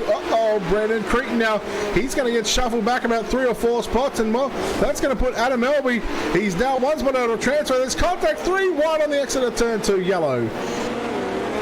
The yellow originated with, of course, Dylan Hauser, who got spun around in turns 1 and 2. There were 3 abreast coming off of turn number 2. Not quite what caused the caution, but of course, there you can see it up on your replay screens. It's just an incident of cars just getting a little too close together, entering the corner, a little bit of wheel-to-wheel contact. That's all it takes to send a car around. And whoa, boy, that 23 car did a good job of avoiding that incident. Yeah, JD led in that 23. As I said, it was an impressive 360 there from Dylan Hauser with that after that contact as well, and well done to everybody to avoid that number 2 machine that was sort of doing a 360 in trying to keep that car going and making sure it wasn't going to end up on its side, because if you end up on your side, you're pretty much going to get the virtual tow truck out, and that will end your race. So these open wheel cars, they are very fragile. These midget cars as well, so realistically any sort of contact in these cars, it's certainly going to hurt it one way or another. And it could break like your suspension with a little touch. That's actually kind of why these cars flip over so easily when they tag the wall. It's just because the spinning wheels, when they tag that wall, it just almost sucks the car in and just will pitch it up and over faster than you can blink almost. So it is unbelievable what these drivers have to deal with. Back to the green flag runs though. David Heilman leads them off into turns 1 and 2, and Colton Davis getting really high in there in 1 and 2 as he tries to work his way through. Got a bit more jostling for position, contact in the back, and Adam Elby going around again manages to get himself together. Caution is out. Yeah, unfortunately for Elby, he just got into the back of the car that was in front of him. Here we'll take a look at your RaceSpot TV replay. Just got into, I'm not sure who that was. It might have been that 5th place car of, might have been Littoriello, maybe. I'll have to have another look at that one. But yeah, Adam Elby just got into the back of the car, and unfortunately, half spun the car, got into the wall, and fortunately for Elby though, he kept it going. So, I mean, he's still got plenty of laps to get this one back up towards the front. So it's certainly going to be a tough task for Adam Elby, but I mean, he's back there in position 11. He's still got Justin Thomas behind him, Bobby Rafferty, Dylan Hauser, JD Laird. So there's not only good cars in front, but there's good cars behind him as well. And this, like I said at the start, this B main is very, very stacked. It's a very stacked field indeed, and the laps are going to start to slowly tick up as time goes on, and that is, it's another one of those incidents where, you know, you're just really aggressive trying to make as many spots as you possibly can on a restart, and that actually earned Dylan Hauser an EOL. Very unfortunate for Adam Elby as well. Great save, by the way, from Adam Elby to manage to keep that car under control, because I've taken these cars for a drive once or twice in sim, and let me tell you, when you start to lose them, it is really not easy at all to get them back under control, especially when you get as far sideways as he did. Yeah, done a nice job to save that one. We'll take a look at your restart order here. David Hartman from Dale Glessner and Colton Davis, your top three. John Lopresto in fourth. Ryan Thema Tariga in fifth. Letteriello in that sixth and final transfer spot. Brandon Cretan in seventh. Cretan started ninth. Zach Novak up to position 8. He was one of our C-main transfers. He started 17th. He's up to position number 8. 6 laps in. 19 to go here in B-main. Number 2 on championship night, presented by Thrustmaster. Green flag is back out. Letteriello. He's looking, trying to hold off Brandon Cretan in that number 6 car, and for that 6th spot right now. And Cretan going to fight up the inside in turns 1 and 2. Move Brandon Cretan into that 6th spot right now, but here comes Letteriello back to the outside. Oh no, Cretan had contact, and the caution flag going to fly one more time. I believe this caution originated with Justin Thomas and possibly G-Day Lair going into turns 3 and 4. That's where I believe it originated from. We have the replay up on your screens. Yep, there you go. Justin Thomas just getting spun right around. Actually, there's the caution right up front with that machine directly in front of Bobby Rafferty. So that spin is what brought out our third caution, I believe, for your second B-main.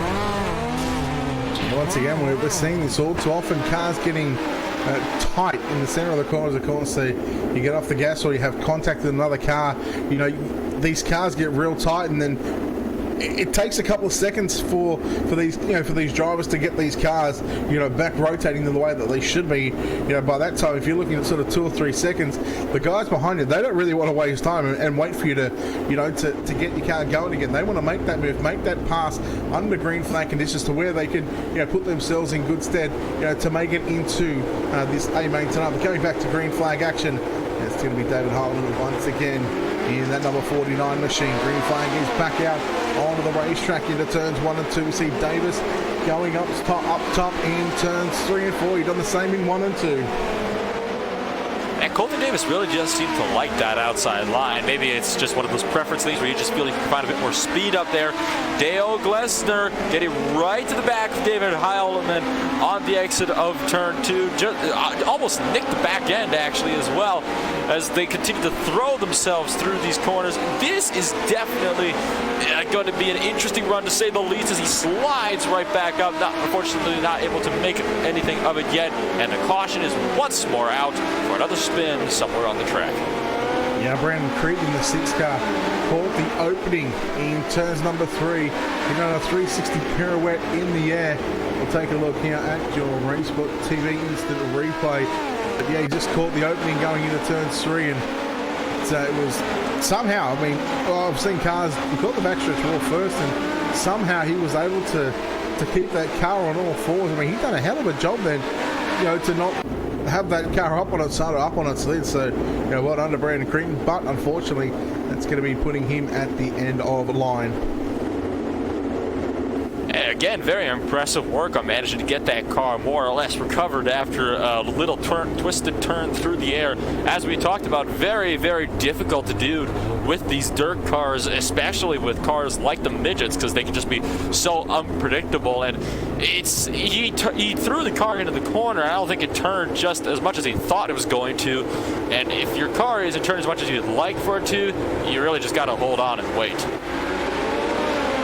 Halfway home in this B-main, the final B-main number 2. Hartman continues to lead into 3 and 4. We're on the top side of the racetrack. Glessner down low, trying to challenge for that race lead. Colton Davis in that 3rd spot. Then he go back battle on for fourth right now. John Lepresto on the bottom side. He's trying to hold off Joe Letteriello in that 0-1 car. Then you go back to Zach Novak now.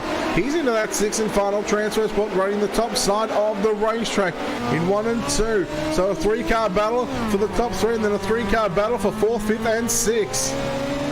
Close call for Austin O'Neill and Adam Elby. Both drivers making contact in 3 and 4, just barely managing to hold on. Almost Tokyo drifting their way through the corner. Elby throwing himself in deep. Caution is back out. And that was Dylan Hauser once again backed it into the wall in 3. Actually, almost drove up the catch fencing as well. I'm trying to do maybe a Logan seat. Just catching the right rear there of the 11 car of Austin O'Neill. So unfortunately for Hauser, that's going to be his chili bowl done. It's just a bit of a racing deal there. There's nothing that either one of those drivers could do about that. When you put 18 cars on a chili bowl track, there's always bound to be some contact one way or another. But unfortunately, it's going to bring out another caution. We're looking at 17 completed so far, and it's been all one-way traffic for Hartman. That's exactly what he would have wanted. Not catching lap traffic, not having to deal with lap traffic, just hoping that the cautions come out, reset, get a good restart, and rinse and repeat. Green flag is back out. We're going to have about 8 laps to go in B main number 2. It's Heidelman, Glessner, Davis, Letteriello, Zach Novak, and John Lepresto, your top 6. Adam Elby in position number 7 now. Right down there in position number 7, still trying to fight for that transfer spot. Adam Elby still trying to work his way back up. At this point, I think he's not going for a heat win. I think he's just trying to get into that 6th and final transfer spot. Gets it right alongside. I think I was going to clear him here. Slides up in front of the 75 machine, who tries to go for an over-under. Not quite there, though, and Adam Elby puts himself up into that final transfer spot in 6th place. And that means he will be all set to just hang on and let this race coast out to the end, as of course David Heilman still charging away. Oh, caution flag flies once again here as we're coming to a near complete in this B main. Take a look at your replay on screen to see what happened. Looks like it might have been the 11 car of Austin O'Neill. If we take a look here, and just catching the backstretch wall, carried a lot of speed going into turns 3 and 4. I'm going to classify that as a flip, although he come back on all fours. I'm going to classify that as a flip, and I'm just going to put us up to 6 here for tonight so far. I'd argue the fact that it wasn't necessarily too much a flip. It was more of a couple pirouettes there. He got close, I will admit. I wouldn't necessarily call that a flip, though, Brett. Well, we can call it a half a flip, and that'll sort of counteract our half a flip that we've seen on Wednesday night. So we'll go with half a flip on that one. All right, yep, I can accept that. That was definitely a half flip. We got up onto 2 wheels a couple times of that, so I can accept a half flip in that one. All right, pace truck is in. David Hudland once again going to lead Dale Glessner, Colton Davis, Joe Letteriello, Zach Novak, and Adam Elby. Justin Bolton now, he's in 7th, so he might just have something to say about that 6th and final transfer spot. Green flag is back out. Look at Novak looking on the inside of the 01 machine in turns 3 and 4. 2 laps to go, the final 2 laps in the preliminary B main number 2. They were going 3 wide a little bit there at the back with Adam Elby managing to, all drivers managing to hang on to that as Adam Heilman throwing it down onto the back straightaway for the final time in the B main number 2. And we're going to see David Heilman come away with the win here in B main number 2. Dale Glessner going to get 2nd. Colton Davis hangs on to 3rd. Zach Novak 4th. Adam Elby going to get 5th. In fact, let's take a look at that one again. It was Joe Letteriello 4th, Zach Novak in 5th, and Adam Elby, the 6th and final car to make it in. Those 6 drivers will make up the outside row from row 7 on back. Unfortunately for Justin Bolton, John Lepresto, Ryan Thema Tariga, JD Laird, Justin Thomas, Bobby Rafferty, Austin O'Neill, Dylan Hauser, Brendan Cretan, Brian Fricky, Rusty Kruger, and Trevor Fitz. Those drivers are going to have to watch the championship race from the grandstand. B main number 2 is complete. And Nolan, that is our field set for tonight's championship race for the first annual RaceSpot TV Chili Bowl Nationals Championship Night, presented by Thrustmaster. We've got the field set. We've got 55 laps. It is going to be an all-out brawl to see who gets the checkered flag. And it's no doubt going to be a wreck-filled race as well, from what we've seen in our preliminary races as well. We still got 55 laps to go, so it's going to be a big hot dash to the finish, full of what I think will be a bunch of short green flag sprints. Well, we'll find out in a few moments' time, but of course, we're going to take this opportunity to step aside just before tonight's main event. We'll take a quick break and come back on the other side of this. You're watching the RaceSpot TV Chili Bowl Midget National Championship Night here on the iRacing Esports Network.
Expo Center in Oklahoma for the 2019 RaceSpot Chili Bowl Nationals here. Championship night presented by Thrustmaster. Good evening and welcome back, ladies and gentlemen, on the iRacing Esports Network. Brett Wheeler alongside Nolan Redfell with Hugo Louis downstairs in the production booth, turning all the dials on the cameras. Nolan, it is set, the field is set. It's been 2 nights of preliminary nights. We've seen 2 C mains, 2 B mains.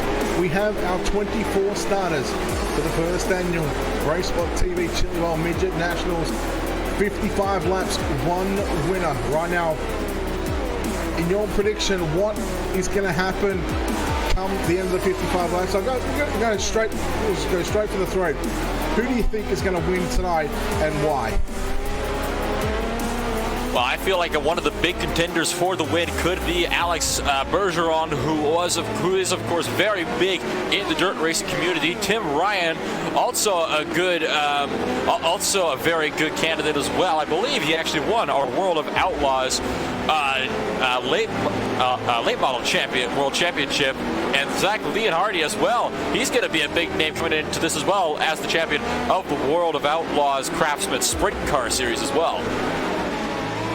Yeah, look, both world champions. Tim Ryan, of course, picking up the world championship in the sprint car. Zach Leonhardi picked up the late model championship. And you throw in Alex Bergeron, who's been pretty much a top contender in both series, in both world championships. Of course, Chase Cabray, Austin Simon, James Edens, just some more names. Of course, Cole Cabray picked up the opening prelim night AMA in victory as well. He's going to be one to watch as well. Of course, Aiden Perdue sort of shocking the community when it comes to, well, throwing a smaller name out there and running with the big guys. Now I've seen Aiden, run these midgets for quite some time over the past sort of 3 or 4 months, and he certainly knows how to get it done. Another couple of notable mentions, Casey Kerwin, who got a podium last night. Tim Smith also got a 3rd place last night. Zach Novak, who we've just seen run through. Brennan Rogers, he was phenomenal on the opening Wednesday night prelim night. Picked up a 2nd or 3rd place even. Once again, he was one of those drivers that made passing points work in his favour. He was able to come from the back. He was able to pass a lot of cars. Britton Roxbury as well. He was another one of those drivers that was able to direct transfer. Adam Elby, who we've seen race through the alphabet soup here tonight. It's going to be interesting to see how Elby does, against these other 23 drivers. So, I mean, there is some heavy hitters just from top to bottom, 1st through to 24th. Look, I couldn't pick a winner realistically because any one of these drivers have got the capabilities to pick up the win here tonight and lift that sim driller. No matter who gets it, I'm sure it's going to be a well-deserved victory. Well, if anything that this broadcast has proven so far is that, yes, anybody can come and win the race. I believe in our 2nd C main preliminary race, we actually had the winner of that race came up from 9th place out of like 12 on the grid, and he ended up winning that preliminary race. So it can be just about anybody who can come around and get the win that needs to happen here, because this is going to be the end of the Chili Bowl Nationals, and whoever wins this, by the way, will of course be making history, as this is the first annual running of the RaceSpot Chili Bowl Nationals. So this is a big race for a lot of these drivers, and I'm sure that a lot of them are going to be fighting hard right through to the end. And no doubt, of course, plenty of action still to come here on the RaceSpot Esports Network. Don't forget, Tuesday, February 12th, the eNASCAR Peak Antifreeze Series returns to Daytona at 9 p.m. Eastern. So that's going to be an awesome season for the eNASCAR Peak Antifreeze Series as well. But we turn our attention to dirt tonight, the first annual RaceSpot TV Chili Bowl Midget Nationals Championship night presented by Thrustmaster. It's 2 nights of racing, 2.5 nights of racing so far. It all comes down to this 55 laps on the board. It's going to be fast, it's going to be furious. I dare say we might see our flip count just increase just a little bit. I think we're at 6 tonight, or do we go back to 5.5? Either way, look, it's going to be an all-out brawl. It's going to be a slugfest. No doubt there will be contact. Hopefully we get a good amount of green flag laps in, and saying that, all laps tonight are going to be run under the green flag conditions. Yellow flag laps will not count towards the feature end. And I'll tell you what, that is absolutely fantastic, especially when you put 24 drivers, 55 laps around the Chili Bowl. Oh yes, that is definitely going to be one of the big things for these drivers will be all the yellow flag laps, because of course the restarts can really have an effect as to whether you win or lose a race, depending on how good you can get off the restart off of the line. And it's going to be one of those cases where I don't have high hopes at this point for these long green flag runs. I'm thinking we're going to be seeing like a bunch of shorter sprints, probably I'd predict at most 7 or 8 laps in length. All right, well, I'm sure we will find out. But the time has come, ladies and gentlemen. We are going to go down trackside and take a look at your RaceSpot TV starting grid for the championship race for the RaceSpot TV Chili Bowl Midget Nationals presented by Thrustmaster. Starting on pole, and it is a young gun front row. In car number 12, it's going to be Cole Cabre on his outside. Starting position 2, it's Alex Bergeron. Your third starter in car number 14, it's going to be Casey Kerwin on his outside. Car number 37 of Aiden Perdue. Row 3 on the inside, the double O will Timothy Smith, and on his outside, car number 20 of Brennan Rogers will start position 6. Your sprint car, World of Outlaws World Champion in car number 98, Tim Ryan will start position 7. On his outside, the 421 of Britton Roxbury. Cool, calm, collected, Chase Cabre will start position number 9. Alongside him, out of position 10, it's going to be Cody Trammell. Your 11th starter in car number 40, it's going to be Jimmy Hollis, and Zach Leonardi will start position number 12. Running down through the order, we got Vinny Sansone in 13th place with David Hellerman over there in 14th. Austin Semmelman in 15th with David Glesser in 16th. Tyler Ducharme over there in 17th place with Colton Davis beside him in 18th. Then Tyler Laughlin in 19th with Joe Letteriello in 20th. James Edens in 21st and Zach Novak in 22nd. And then bringing up the rear of the field is Josh Ludwig and Adam Elby. If the time for talk is over, let's go live for 55. It's going to be Cole Cabre who leads the field down into turn number 1 and 2 for the first time here in tonight's main event. Jimmy Mollis up on the inside berm into 3 and 4. There is some contact, but they go 3 wide on the exit if you don't mind. Tim Smith in the 00. Then you go back to Brennan Rogers just in front of him. Tim Ryan now sitting in position 5. The yellow flag flies. We have got David Hartman in car number 49. Turn the wrong way around in turns 3 and 4. They backed it up hard into that outside wall and then got collected by another driver as well. Just clipped the back end of that number 80 machine right in front of him. He took a bit of a hard shot to that outside wall, so he's going to have some concern probably regarding maybe the chassis for that car, as he was actually stopped right in the middle of the track as the field came around under caution, so he got himself down and out of the way.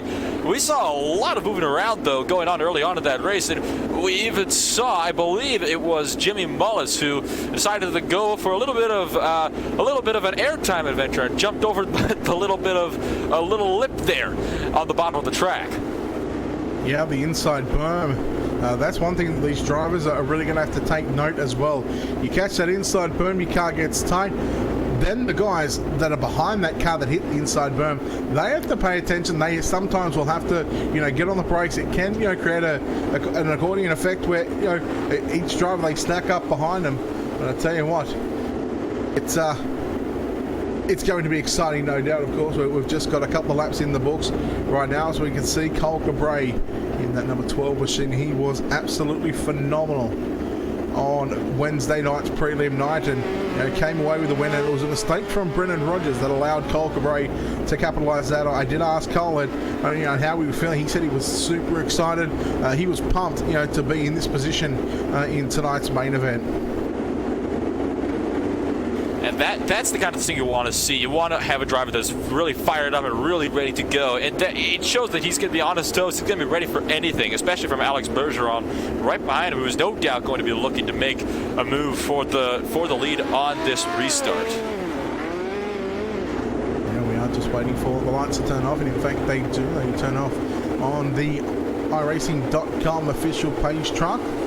Should be going green flag this time. It will be Cole Cabre, Alex Bergeron and Casey Kerwin in that 14 machine. Your top 3, Aiden Perdue and Tim Ryan. Your top 5 single file restarts. Green flag is out. You can't pass until the start finish line. We're back underway here in the championship race, and it's still Cole Cabre leading from Bergeron. Kerwan and Purdue. Now Purdue and Kerwan, little contact. Tim Ryan thinks about going high. He goes inside and picks up 2 for 1. Move Tim Ryan into position 3, but contact with Purdue and a 360 spin from Tim Ryan keeps the car going. We stay green for the moment. Wow, that was a fantastic save from Tim Ryan. A good job of being decisive as well. That's what you really need to focus on. And the caution is back out, and it appears that we might have had one car go off in turn 3. I'm not quite sure where it happened. I can't seem to figure out what happened to bring out that caution. I think we might be going back to that 360 spin there from Tim Ryan. I get the feeling that Aiden Purdue is going to be sent to the rear of the field, and there it is. Word coming through over the one-way communication system right now. Aiden Purdue in 37. Well, due to the contact with Tim Ryan, I tell you what a hell of a save that was. You know, a 360 spin, kept it going, and hats off to all the drivers. You see on the replay right there, a great 360. To take a look at, I believe this is Britton Roxbury who was watching, in fact, it is Britton Roxbury, just watching this action happen, just a couple of spots in front of him, and just seeing how close these drivers really get to one another. This entire racetrack, there's not a whole lot of room that you can see right now, but I tell you what, these guys, they're doing a nice job, and unfortunately for Aiden, well, contact, primary cause of that caution. Although Tim kept it going, he's been sent to the rear of the field. Yeah, I don't think Purdue was too happy about being put down 2 spots by Tim Ryan. He tried to go for it, and there just wasn't any room to go for it, or he just threw it in way too deep as Cabre goes up high, and he's going to lead them back to the green flag. It's a little bit sideways on the straightaway on that restart. Manages to keep it going, though. Alex Bergeron trying to close the gap in for that lead. He's going to have to do a little bit of waiting here. Might have to set that pass up over the next couple of laps. Well, if you think you're seeing double, don't look now, because Chase Cabre in the 41. Brennan Rogers catches the inside berm on the exit at turn number 2. Move Chase Cabre into that 4 spot right now. So not only is he trying to run down Kerwan and Bergeron, he's also trying to run down his younger brother as well. So the Cabre brothers sitting in 1st and 4th at the moment. So a good job from the Cabres. But meanwhile, Bergeron, he is putting the pressure on Cole Cabre. He's really putting the pressure on there. Casey Kerwin slides way up the racetrack trying to get it in underneath Alex Bergeron. That didn't quite work out for him. Bergeron still looking to make that work. He's going to have to be very decisive here when he makes that move. For the time being, all he can really do is just stay in the line, find a line that works for him, close the gap, and then dive in when he feels it's right.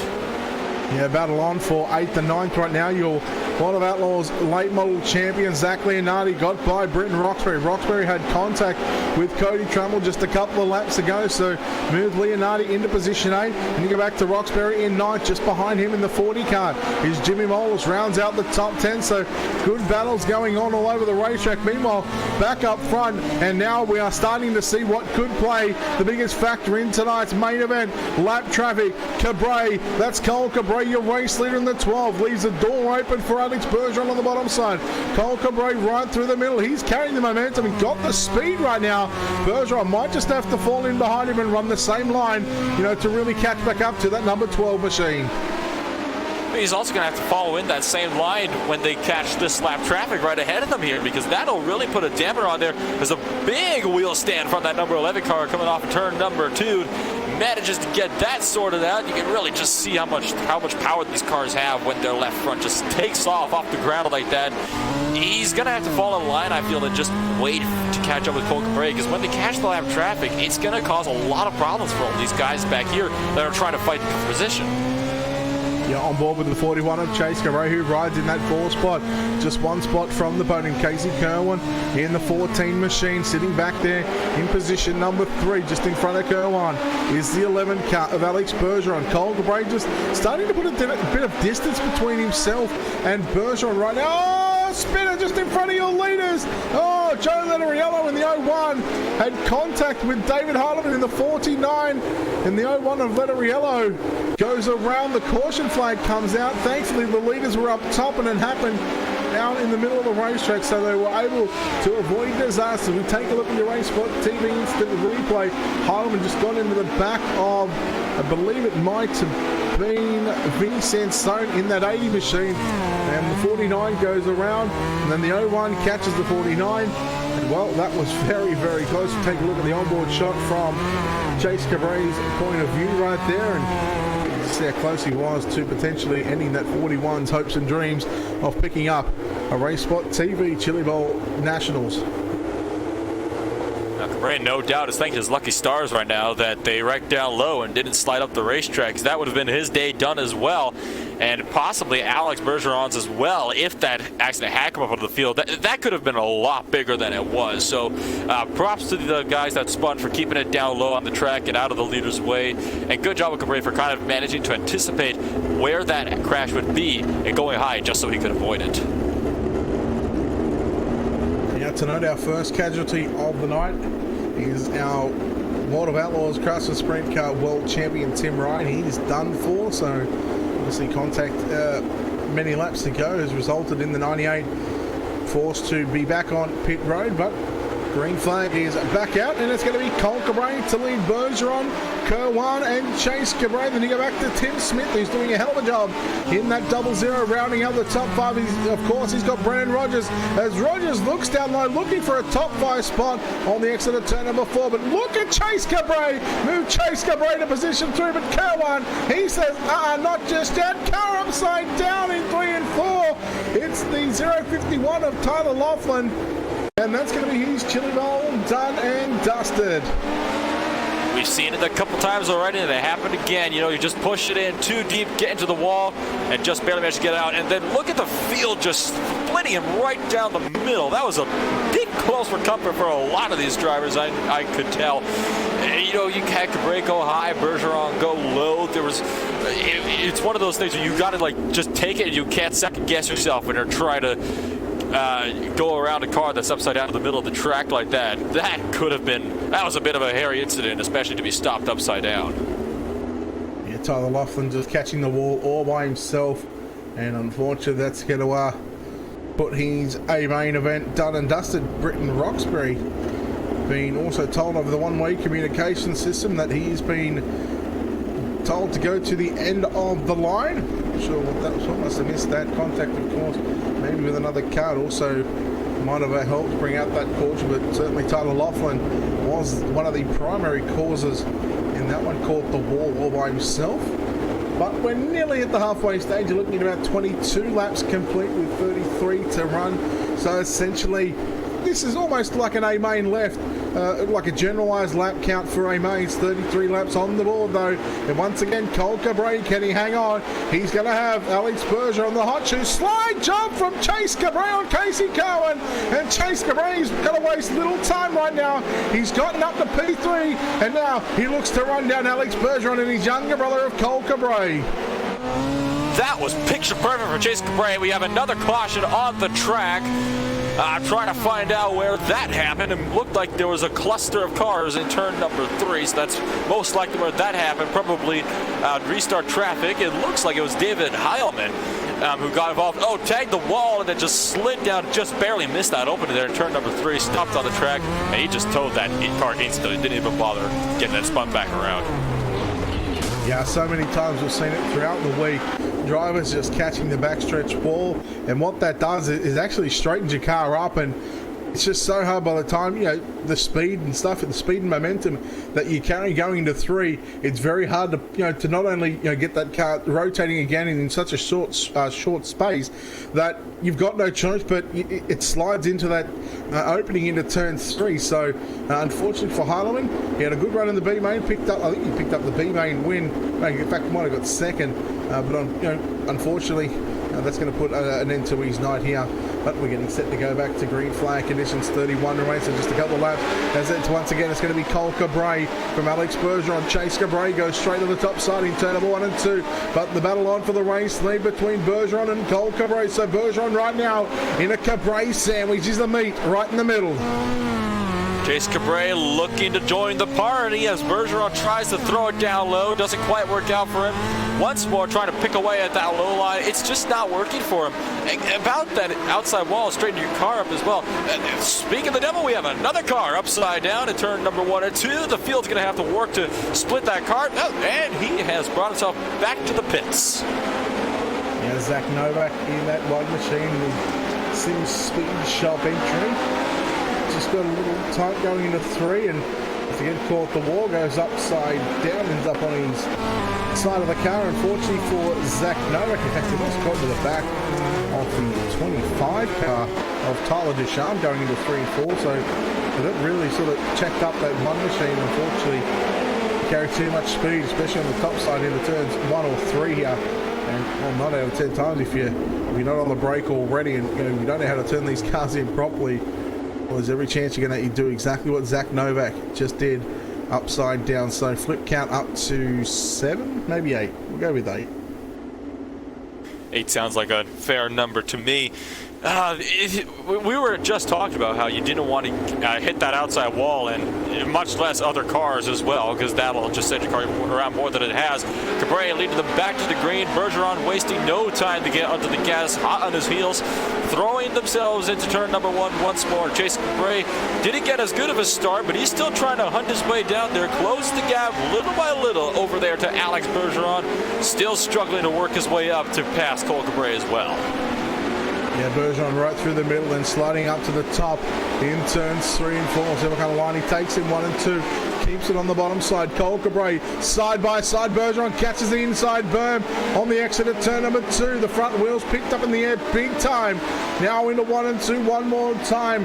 Lap 28 on the books right now. It's still Cole Cabrera from Bergeron. Chase Cabrera in 3rd. 4th there's well Kerwin and Tim Smith. They were side by side. Now you go back to Cody Trammell and Brendan Rogers. Cody Trammell in the 34 car just rolling the bottom and passing cars right now. So keep an eye on the 34 machine, looking for a top 5. He's seeking, and he's got that 00 car in his sights of Timothy Smith. Still trying to hunt him down, though, and he's also trying to work his way again around Case Kerwin as well. That's going to be a problem as well. He's also got to fend off Brendan Rogers, who's on his outside right now. They're really going to have to work hard at making sure that they can stay out of each other. Ooh, so close into turns 1 and 2. Really showing the skill the drivers have. Oh, my goodness, look at how close they are. We have a car to the outside wall. It's Timothy Smith. There's a lot of contact going on in the back. James Edens gets the worst of that. He drops back positions. They somehow manage to save it. Yes, unbelievable racing. Look at Rogers looking on the inside on Casey Kerwin. Looking for 5th right now. Cody Trammell, move him to position number 4. And he's done it by running the bottom side of the racetrack, just rolling it. And just nice and easy on the throttle. Meanwhile, back up front, just in front of your leaders in the 3 wide. There was a 3 wide battle with lap cars and Cole Cabrera. Oh no, another car upside down. It's the 27 of Colton Davis.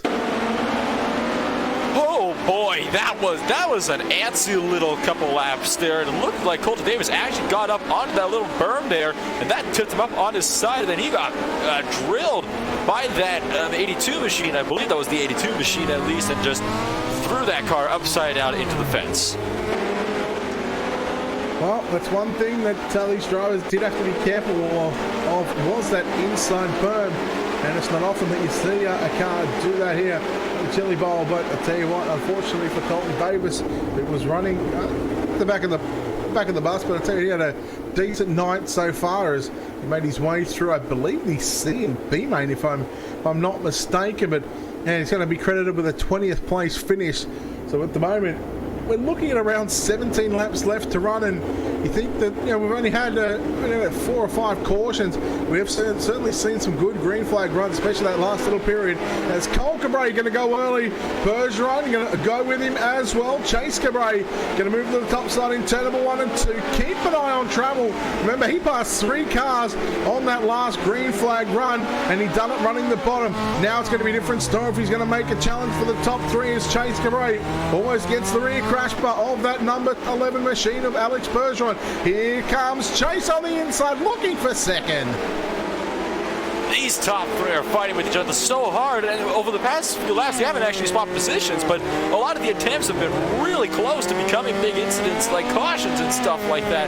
It's really exciting to watch. It's something else, honestly, when you come to the Chili Bowl. It's almost a different form of dirt racing that we see here just in the Chili Bowl alone, for how short the track is, and just the cars that run here. It's such a spectacle to see, and that is one of the things it's almost magical about this place, the amount of exciting race that we can have here. Yeah, your World of Outlaws late model world champion in the 124, Zach Leonardi, has moved into position 5 right now. We've got yet another yellow flag here. We'll take a look at your RaceSpot TV replay. It looks like Britton Roxbury going into turns 1 and 2. They're just catching the wall and upside down. So Britton Roxbury, another one of these cars that had a good preliminary night. Finished inside of the top 6, of course, a direct transfer into the main event for tonight. Unfortunately, he will be on pit road, and that's going to be a disappointing end for Britton Roxbury after having such a good start. And well, he started in 8th, so he come away with a 4th place finish in last night's main event. So not to be tonight. Just looking at some big movers as well. Adam Elby, 24th to position 10. How about James Eden, 21st to 9th. Zach Leonardi, 12th to 5th. And Cody Trammell as well, from 10th up to position 4. Chase Cabray, 9th to 3rd. Boy, these top 3, top 4, top 5 right now, they are certainly going to be wanting to get the battle or get the jump on each other. Here we go, green flag back out in the air, and it's going to be Cole Cabray once again from Alex Bergeron. Can he pick the pieces up this time? Oh, he catches the inside bar, picks up the front end. He loses a little bit of ground, but not too much. 10 to go. 10 laps to go. Time is running out for Alex Bergeron. He's going to have to make that move soon and make it stick. He did lose quite a bit of ground. He gets to the berm, and now it's Cabray to get down to the berm. Cole Cabray to be exact, not Chase Cabray right behind them. Bergeron still trying to throw it in there. Cabray drives it really deep and manages to get the drive off on the outside line, and once again chops the nose of Alex Bergeron. And they are still going to be going hard. This is going to be a fight to watch in these closing laps. Yeah, Bergeron looking in the middle of the Cabray sandwich. I believe we've got 7 to go. Cole looking to pick up the first ever RaceSpot TV Chili Bowl Midget Nationals Championship night presented by Thrustmaster. We should have 6 laps to go. They are just running the slide job line right now, and right now that's perfect for Cole Cabray because he shouldn't have to encounter lap traffic for the rest of the race. We should have 5 laps to go, and that is 5 to go, and the caution flag comes out. Multiple cars around. We've got Vinny Sansone going back to the pits, and I believe we also had another car as well. Could have been, just trying to think and try to look and see who the second car might have been. Vinny Sansone was the reason. Take a look at your RaceSpot TV instant replay here. Just got caught up with the 10 car of Dale Glessner. In Purdue, it looked like they got together trying to avoid him. Purdue had caught the outside wall going into turn number 3 and had to stop it against the outside wall on the exit of 3 and 4. So that's how the whole incident sparked. So a bit of a chain reaction. We're going to have 5 green flag laps to go at the end of this race. So Alex, he probably knows by now that he's going to really have to make something work for him here on these closing laps. So he's probably going to be really, really aggressive. I think that it wouldn't be out of the question to have one more caution yet before the end of this one. Well, when you throw 5, when you've completed 50 and you've got 5 remain in the championship race, it just intensifies just that little bit more. Keep an eye on the way that Chase Cabray is driving, not doing anything wrong. He's certainly driving in deep, putting pressure on Bergeron. It's trying to force Bergeron into a mistake. If he does that, he's got a chance at second, and hopefully, well, I'm sure, Chase is probably thinking, hey, if I can force Alex into a mistake, maybe the Cabray brothers can go 1 and 2. Yeah, that's probably what Chase is hoping for right now. He has gotten extremely close to getting around that 11 machine there, and it's something that could, it's something that could still happen. It could be a Cabray 1-2. Now, wouldn't that be special for the two brothers as well. And of course, Chase Cabre, one of our bigger movers, started in ninth place. He's up to third now. Cole Cabre, he's of course swept the entirety of this A main so far. So that could also be huge for him if he led every single green flag lap of this race. That would be huge for Cole Cabre as well in such a chaotic race. It certainly could be one of his biggest career-defining wins, of course. Don't count out Bergeron or his older brother, Chase Cabre. 5 laps to go here at the Chili Bowl. 5 laps to crown a champion. Cole Cabre, green flag is back out. Cole, slide job line through 1 and 2, similar what Chase is doing as well. Bergeron kept it down on the bottom side of the racetrack in 1 and 2. He'll do that in 3 and 4 again. 4 laps to go right now for Cole, Chase, and look at Zach Leonardi looking on the outside on Cody Troubles. They make their way into 3 and 4. 3 laps to go, this time by 2 to go. Oh, they're getting so close to each other. I think, though, Alex Bergeron's just made a mistake there. That could have cost him. We could get it. Cabre 1-2. Chase Cabre on the inside of Alex Bergeron now, trying to put him down a spot for a Cabre 1-2. White flag is in the air. In fact, the final time in turn number 3 and 4. Ladies and gentlemen, your 2019 RaceSpot TV Chili Bowl Midget Nationals is going to go to Cole Cabre. What a drive by Cole. Second is going to go to Alex Bergeron. Third will be Chase Cabre. What a finish. And 1, 2, 3. Fourth is going to be Cody Trouble, and you go back to Zach Leonardi, James Edens, Casey Kerwan, Tyler Deschamps, Tim Smith, and Adam Elby rounds out the top 10. You go back to Brendan Rogers, Joe Litteriello, Austin Simmelman, Dale Glessner, Josh Ludwig, Vinny Sandstone, Jimmy Molas, Aiden Perdue, Britton Roxbury, Colton Davis, Zach Novak, David Heinemann, Tyler Laughlin, and Tim Ryan. Your field here tonight, but how about it? The young gun, he has just established himself as the first ever RaceSpot TV Chili Bowl Nationals Midget Championship night presented by Thrustmaster. He will be over the moon right now. Absolutely. Dominant performance from Cole Cabre over the entirety of this run, and it actually looks as though it's showing on my results page here that Chase Cabre actually passed Alex Bergeron. So I'm not sure what that means, but it's showing me that Alex Bergeron actually finished down in 7th place. I'm not sure if that shows the same for you. I almost hope that's an error on my end of things, but the Cabre brothers might actually have gotten a 1-2. No, it's because they done a lap extra. But I tell you what, we are going to go straight down into victory lane as we make our way. We are going to chat with the driver that just comes home in first place, and he's officially crowned the RaceSpot TV Chili Bowl Midget Nationals champion, Cole Cabre.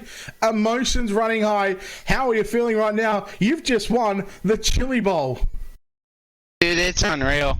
Oh, I just can't thank everyone enough that supported me. You know, I'm out of breath because I just went running through my house. But yeah, it's sick. I just got to thank Alex for running me clean that whole time. You know, everyone that was behind me, we ran a really good race.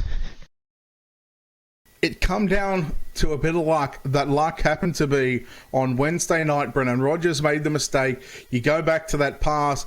Essentially, that was your championship winning pass. But of course, 55 laps, you had Alex Bergeron, one of the best in the business, behind you. You also had your brother there come from position number 9 as well. He was hot on not only your heels, but Bergeron's heels. I mean, that mistake on Wednesday night from Brendan Rogers, I think you might have to go give him a bit of a hug, because you've just won the Chili Bowl courtesy of a Brendan Rogers mistake back to Wednesday night.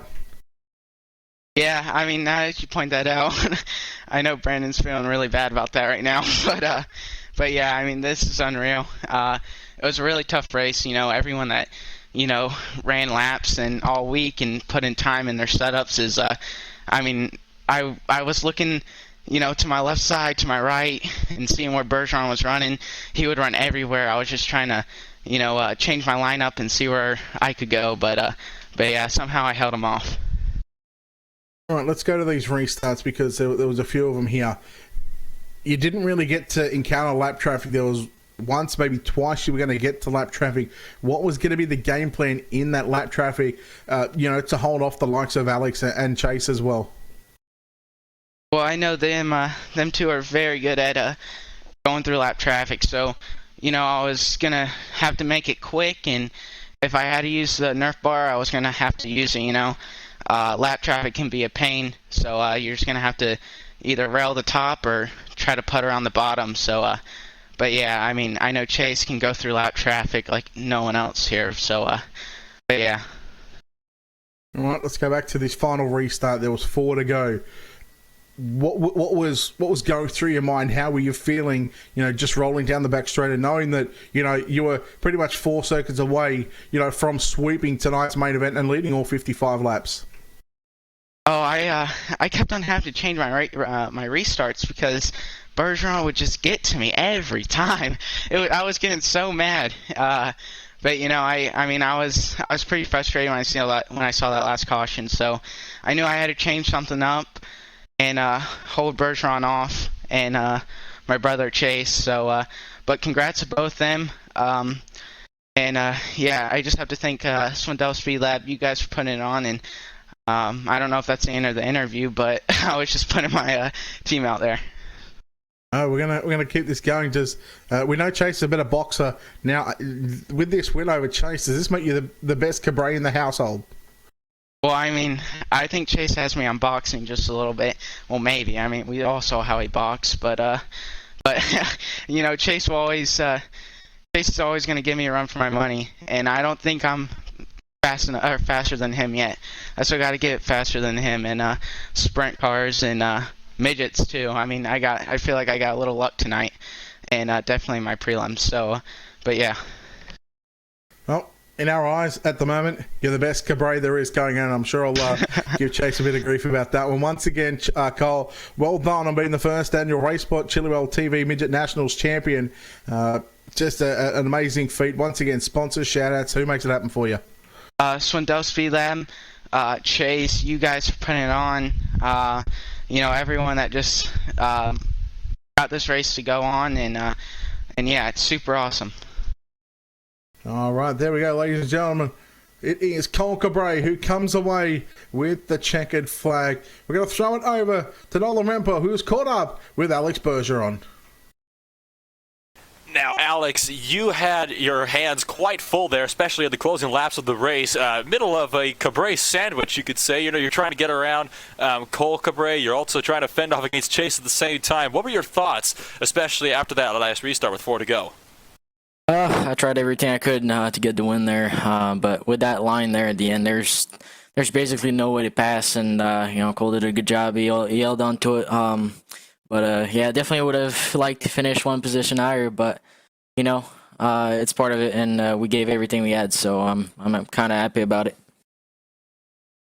And it was definitely, it looked like it was a stressful time to be out there. You had cars spinning off left and right. You had, you yourself had to defend against Chase while you were trying to chase after Cole at the same time.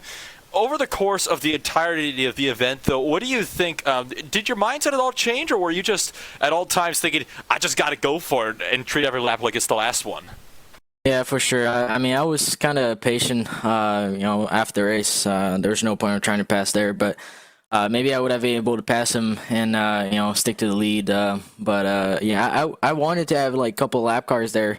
That would have been quite interesting, but we unfortunately didn't get him. So, I feel like a second place run is very good. Like I said, we gave everything. I was patient after race, and then I started trying to go for it, but the line changed, and that's where it kind of changed for me. I tried to just hold on to second place and get a good money for second place for sure. Well, patience is the key, is often the philosophy, especially for events like this one. Before we let you go, who gets it done for that number 11 machine? Well, it was supposed to be 12, but Cole got it. Thanks to all my partners, newbie.com, Sign Shop Bikinis, everyone watching tonight, Coleman Gulick, Todd Berkheimer, Paul Kinney, everyone watching, everybody is supporting me through all this. I really appreciate it. BK Designs for the paint schemes. amazing job all the time. You guys for broadcasting, and RaceSpot for bringing us on iRacing. And yeah, hopefully we'll get it next year. Thank you, ladies and gentlemen. Alex A. Bergeron, second place in the Chili Bowl Nationals. All right, we're going to go down and chat with our third place finisher here outside. He's another Cabre, but he's the second Cabre in this household. He is the older brother of your winner, Chase Cabre. Congratulations on a third place here, Ben. What a drive from you, 9th up to position 3. Talk about your emotions right now and how you're feeling. Well, I'm more pumped for my little brother than I am myself. That's awesome. He worked really hard. I give him a hard time because he never practices on this game. I told him if he practices, he'd be twice as good as I was, and damn, he sure proved that. So maybe I'll quit giving. Maybe I'll turn his computer off so he can't practice anymore or something. But he kicked our butts, and I heard him say it, and he's exactly right. A huge respect to Bergeron for running such a clean race. Me and Alex and Cole have run a ton of races together, and he always races clean, and we always show respect for one another. So even as big as the Chili Bowl, for him to run as clean as he did is pretty cool. It's just so hard to pass when it gets to how it was there at the end, when the slider line is so fast, because you go completely down to the bottom on entry and clip your left front on the berm and go all the way to the fence. So you completely use up the entire racetrack, and if you try to run the bottom like what Bergeron was trying to do, the guy on top gets such a drive from that little bit of moisture, he can just clip your nose off every time getting down into the corner, and it stalls your momentum out, lap after lap. So I tried a bunch of different things. I knew I had to run something that was able to turn. I had 2 setups there. One that was awesome to if you were out front, that was just ridiculously fast, and then one that would turn pretty good. And I lit up the one that turned because I knew I needed to be able to come through the pack. And throughout the race, I kept twisting on my shocks, and I think I got it pretty close there after that final restart, and that's how I was able to get to Bergeron's inside. But overall, definitely cool for my brother to win it and me to come home third, and pretty pumped up. Well, now Cole's the better Cabre. What do you need to do now to try and better him again? Because I think your K&N rider is certainly hanging in the balance. Well, yeah, I'm going to work on rewiring the house so I can wire in a little switch into my room so I can flip his computer on and off at times. I think that would kind of, help me out just a little bit. But or I can just, whenever he's running laps of practice, I can make it to where he doesn't get to practice at all because he was definitely pretty quick. But I got to give a shout out to all my Speed Lab guys. We had 4 or 5 of us. We had 5 of us in the A main, and I think we all did pretty well. And we got a cool little thing going on with Kevin Swindell, and he's put together a pretty good team, and I think we proved that time and time again, and really showed it here tonight. Yeah, just going back to this race, there are a couple of times where you're able to get to the inside on Alex there, and you couldn't get the run off of those turns. Was that because there was no grip left on the bottom on the exit of the corners, or was it just the top side run on that slider line? It was just too good towards the end of that race.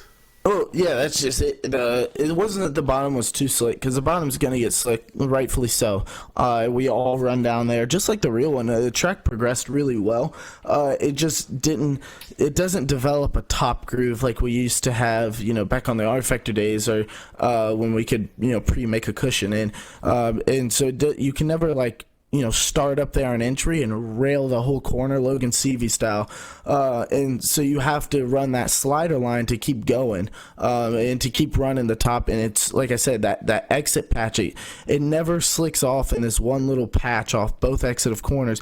And if you can go from the bottom and clip your left front off the berm and just slide all the way to that patch, you can throttle up and have enough momentum that you'll stay going in front of the guy that's on the bottom, and it never allows the guy on the bottom to get into a rhythm, and you can really stall the race out. Now, if Alex was able to get to Cole's inside, or vice versa, if I was able to get to Alex's inside, which I did in the final lap, you saw I almost got around him, and maybe a couple laps more, because you take away his entry if you're below him, and it kind of delays his corner and allows you to get some momentum built down there. So like I said, the only way to make a pass in that situation is them messing up on top, and you're lucky enough to draw alongside of them going down the straightaway, and then you, like I said, you take away their entry line, and it's game over from there.